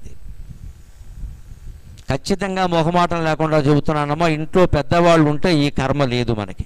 ఒకవేళ వాళ్ళు లేక మన కర్మ కొద్దీ సేవకులనే పెట్టుకోవాల్సి వస్తే హిందూ ధర్మానికి సంబంధించిన సంస్థలే ఉన్నాయండి సేవ చేసేవి. వాళ్ళు వచ్చి భగవద్గీత చదువుతారు, భగవద్గీత చదవమండి. వేరే మత గ్రంథాలు చదివితే ఎట్టి పరిస్థితుల్లో ఒప్పుకోతాడు. చాలా ప్రమాదకరమైన పని ఇది. ఇక్కడ మనిషి అనారోగ్యంతో ఉన్నప్పుడు అక్కడ ఏం చదువుతారో దాని మీదే నమ్మకం పెరుగుతుంది అతను. ఖచ్చితంగా మారిపోతాడు, వారం రోజుల్లో మారిపోతాడు. ఆ దేవుడి వల్ల అవ్వలేదు, ఈ దేవుడి వల్ల, ఇది అంతకంటే అజ్ఞానం. ఇది దేవుడు అంటే ఒకడే ఉంటాడు ఎవరికైనా. ఆ దేవుడు ఈ దేవుడు ఇద్దరు ఉండరు ఇక్కడ. దేవుణ్ణి మనం ఒకలా అనుకుంటాం, వారు ఇంకోలా అనుకుంటారు. అనుకోని అభ్యంతరం లేదు, మారాల్సిన పనే ఉంది. అంచేత ఏ సేవకు ఎవరు వచ్చినా సరే ఖచ్చితంగా మన మత గ్రంథాలే చదివేలాగా మనం జాగ్రత్త పడాలమ్మా. వారికి స్వేచ్ఛ ఉంది కదా అంటే తర్వాత మనకేం ఉండదు ఇక్కడ. మొత్తం కంపెనీ మారిపోయింది ఇక్కడ. పైగా కర్మ ఏమిటంటే ఈ 80 ఏళ్ళ ఆవిడ మారిపోయింది అన్యాయంగా, ఈవిడిని ఎలా మార్చాలో తెలియదు. ఇక్కడ 80 ఏళ్ళకి ఆవిడకి పట్టుకుందో జబ్బు. ఈ మాత్రానికి మనం వేరే ఏర్పాట్లు చూసామంటే ఆ పేరు మీద మతం మార్పిడి జరిగిపోతున్న యావత్ హిందూ జాతి జాగ్రత్తగా ఉండవలసిందే ఖచ్చితంగా ఈ విషయంలో. ఎందుకంటే బలహీనత ఉంటుందండి. వ్యాధి వచ్చినప్పుడు మనస్సులో బలహీనత ఉంటుంది, అది మనస్సులో ప్రభావం చూపిస్తుంది. ఇంకా చెప్పినా వినరు అక్కడ. వ్యాసుడు దాన్నే ఒక ముఖ్యమైన విషయంగా ఏం చెబుతున్నాడంటే, వ్యాధి వచ్చింది అంటే నీకు నిర్వ్యాధం వస్తుంది కదా, వైరాగ్యం వస్తుందిగా ఖచ్చితంగా. ఏ క్యాన్సర్ వచ్చిందండి ఇవాళ. క్యాన్సర్ ఎలా వస్తుంది? మామూలు జ్వరం వచ్చినట్టు వచ్చేస్తుందండి క్యాన్సర్ ఇవాళ. ప్రత్యేకించి క్యాన్సర్ ఆసుపత్రులే ఉన్నాయి. ఎన్ని రకాల క్యాన్సర్లో దేనికి మందు లేదు సరిగ్గా. నిరాశ పడాల్సిన పని లేదమ్మా. హరివంశ మహాపురాణం చెబుతోంది, ఉగాది నాడు శుభవార్త చెబుతున్న క్యాన్సరే వచ్చింది అనుకోండి, అది బ్లడ్ క్యాన్సరు ఇంకో క్యాన్సరు ఏదైనా కానివ్వండి, రకరకాలు అనుకుంటూ ఉంటారు మన గురించి. ఇది మొదటి దశ, రెండో దశ, మూడో దశ, ఏదో ఒక దశ, ఎప్పటికైనా తప్పని దశే కదా. ఏదో దశ అందరికీ తప్పకపోయినా 4వ దశ వెళ్ళిపోతాం, మంచిదే. నిర్వేదో వ్యాధి పీడనాత్, వైరాగ్యం కలిగిందా లేదా? ఇంకా మనం ఎక్కువ కాలం ఉండం ఇక్కడ అనగానే వైరాగ్యం వస్తుందిగా, అప్పుడు దాన ధర్మాల మీద దృష్టి పెరుగుతుందండి. ఇది చాలా ఉపయోగం. ఆ వ్యాధితో బాధపడుతూ ఇంకా బతకము అనే నిర్ధారణకు వచ్చిన వాళ్ళు దాన ధర్మాలు చేయండి, దాన ధర్మాలు చేయండి. పరలోక గతులన్నీ బాగుంటాయి. శాస్త్రం చెప్పిన మాట. తద్వారా సమాజం బాగుపడుతుంది. పేదవాళ్ళకి ఇవ్వాలి దానం, ఎప్పుడు ఉన్నవాళ్ళకి కాదమ్మా. పెద్దవాళ్ళు పండితులు అని చూడకండి, పేదవాళ్ళకి ఇవ్వండి ఖచ్చితంగా. బలహీన వర్గాలు ఎవరు తిండి లేక ఇబ్బంది పడుతున్నారో వాళ్ళకి తిండి పెట్టాలి. ఎవరు కట్టుకుందుకు బట్టలు లేక బాధపడుతున్నారో వాళ్ళకి బట్టలు ఇవ్వాలి. ఇక్కడున్న స్త్రీలందరికీ నేను నమస్కారం చేసి పెడుతున్నాను. మీరు శ్రావణ మాసం నోములు చేసినా, వరలక్ష్మి వ్రతం చేసినా, మీకు హాయిగా డబ్బున్న వాళ్ళందరూ మీ కార్లలో ఓ 25-30 చీరలు పెట్టుకుని బలహీన వర్గాల ఇళ్లకి వెళ్ళి తలుపు కొట్టి బొట్టు పెట్టి ఒక్క చీర వాళ్ళకి ఇవ్వండి అమ్మా. మతం మార్పిడి తక్షణం ఆగిపోతుంది. ఈ మాటకి స్పందించినందుకు మీకు అందరికీ కృతజ్ఞతలు. ఆచరణలో పెట్టండి. ఎలా ఉంటుందో వైభవం మీరే చూద్దురు. కానీ వాళ్ళు మనకంటే చాలా తక్కువ, వాళ్ళ ఆదాయం లేదు. వాళ్ళ ఇంటికి మనమే పెడతాం, తలుపు కొడతాం, బొట్టు పెడతాం, నువ్వు గౌరీదేవి అమ్మ అంటాం. ఓ చీర ఆవిడ చేతిలో పెడితే ఇంత లావైపోతుంటే మనిషి. మా యజమానురాలు మా ఇంటికి వచ్చింది స్వయంగా, నన్ను గౌరీదేవి ఎందుకు నాకు బొట్టెట్టింది అని మొత్తం హిందూ ధర్మాన్ని కాపాడే బాధ్యత బలహీన వర్గాల్లో స్త్రీలు తీసుకుంటారమ్మా. అప్పుడు హిందూ ధర్మం 3 పువ్వులు 6 కాయలుగా ఉంటుంది ఖచ్చితంగా. ఈ సామరస్యం సమాజంలో రావడానికే నా తాపత్రయం. అందుకే నేను చాలా ఎంచుకుని మాట్లాడతాను విషయాలు కూడా. ఏదో ఇక్కడ జాతకాలు చెప్పడానికేనో ఆదాయ వ్యయాలు చెప్పడానికి నేను రాలా, అటువంటి దానికైతే నేను రాను. ఇది కాస్త గమనించగలిగినట్టయితే సమాజంలో అద్భుతమైనటువంటి మార్పులు వస్తాయి. నిర్వేదో వ్యాధి పీడనాది. ఇప్పుడు నిర్వేదాది ఆత్మసంబోధక. ఆ వైరాగ్యంలో మనం ఉన్నప్పుడే భగవద్గీత చదవమని అడుగుతాం ఎవరినైనా, లేదా చదువుకుంటాం. అప్పుడు జ్ఞానం కలిగిందా లేదా? సంబోధ ధర్మశీలత. మళ్ళీ భగవద్గీతను చదవడం వల్ల, ఇతర పురాణాలు చదవడం వల్ల ధర్మం మీద నిష్ఠ ఏర్పడిందే లేదు. మరి పురాణాల్లో ఉండమని సత్యం ధర్మం గురించిన కథలే కదా, ధర్మంగా ఉండమని సత్యం మాట్లాడమని చెబుతున్నాయి కదా, వాటి మీద మనకి నిష్ఠ ఏర్పడింది కదా. ఏవం గత్వా పరాం కాష్టాం ప్రపశ్యంతే కృతయుగం. మళ్ళీ మనుషుల దృష్టి ధర్మం వైపుకి ఎప్పుడు మళ్ళుతుందో అప్పుడు కృతయుగం ఏర్పడినట్టే లెక్క. అంచేది ఇప్పుడు కృతయుగం ఏర్పాటు అవ్వడం ఎవరి చేతుల్లో ఉందండి? ఇక్కడ హాజరైన మీ అందరి చేతుల్లో ఉంది.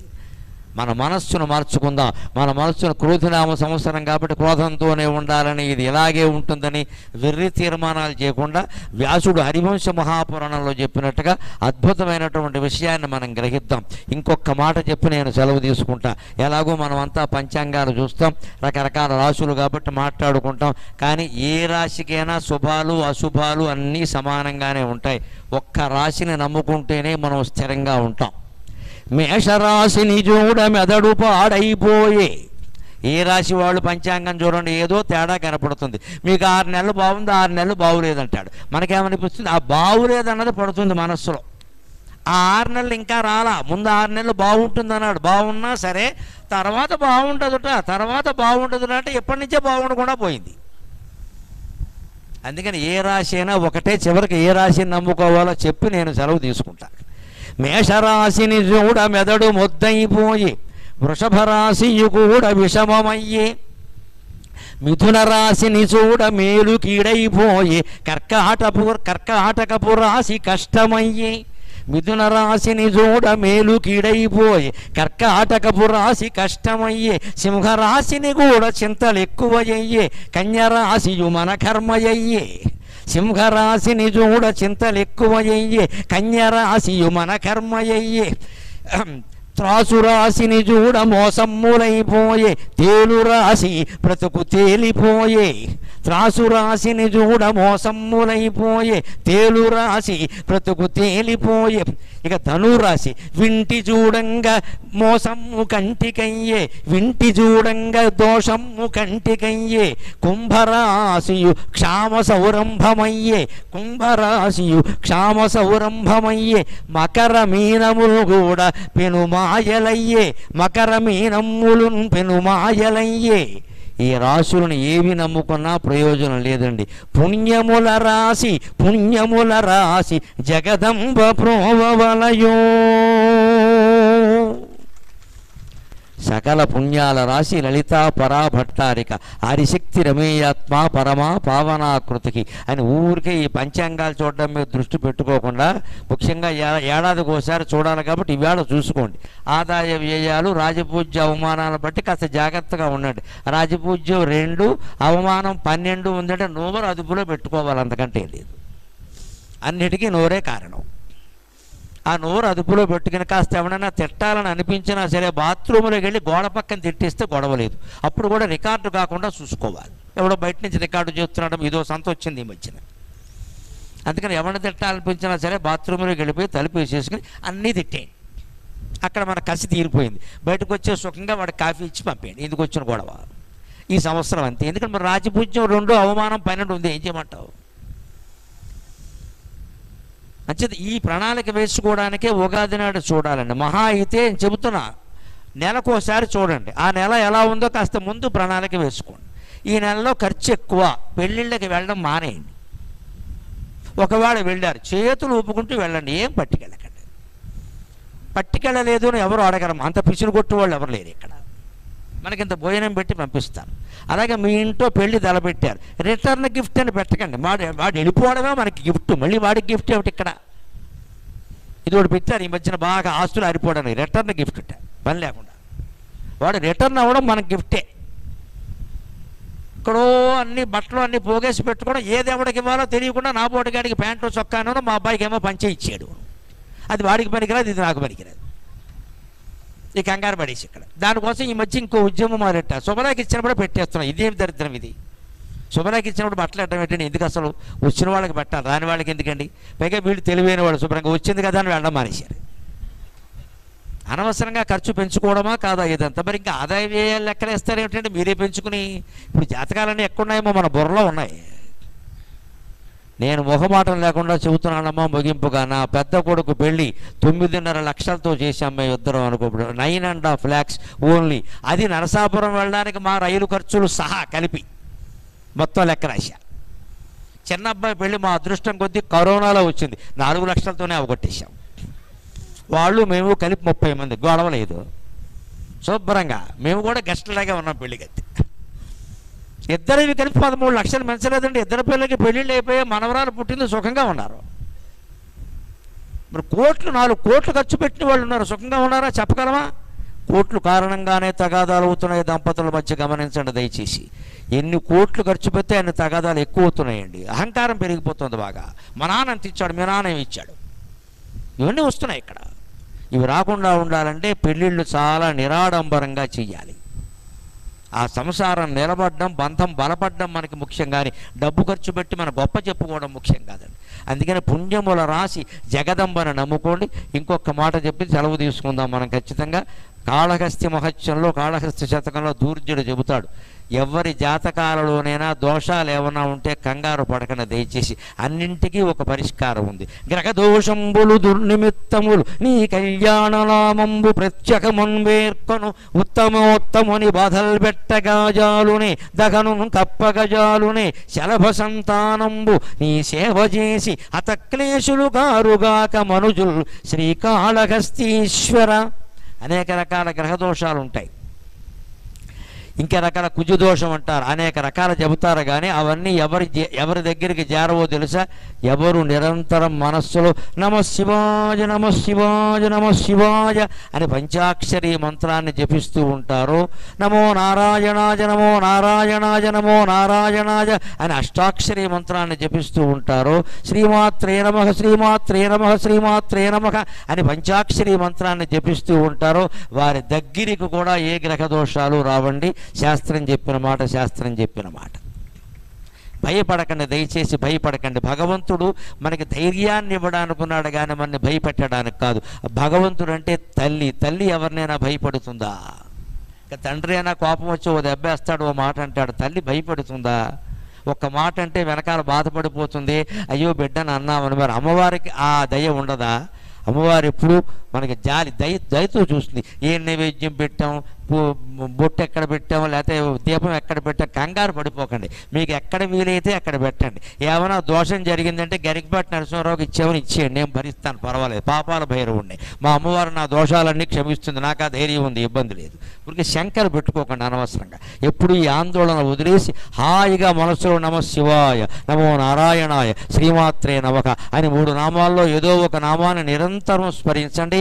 మీ అందరి ఇళ్లలోనూ శుభమే జరుగుతుందమ్మా ఖచ్చితంగా. స్వస్తి ప్రజాభ్య పరిపాలయంతాం న్యాయేన మార్గేణ మహీం మహీషాక గోబ్రాహ్మణేభ్య శుభమస్తు నిత్యం. లోకాః సమస్తాః సుఖినో భవంతు, లోకాః సమస్తాః సుఖినో భవంతు, లోకాః సమస్తాః సుఖినో భవంతు. స్వస్తి.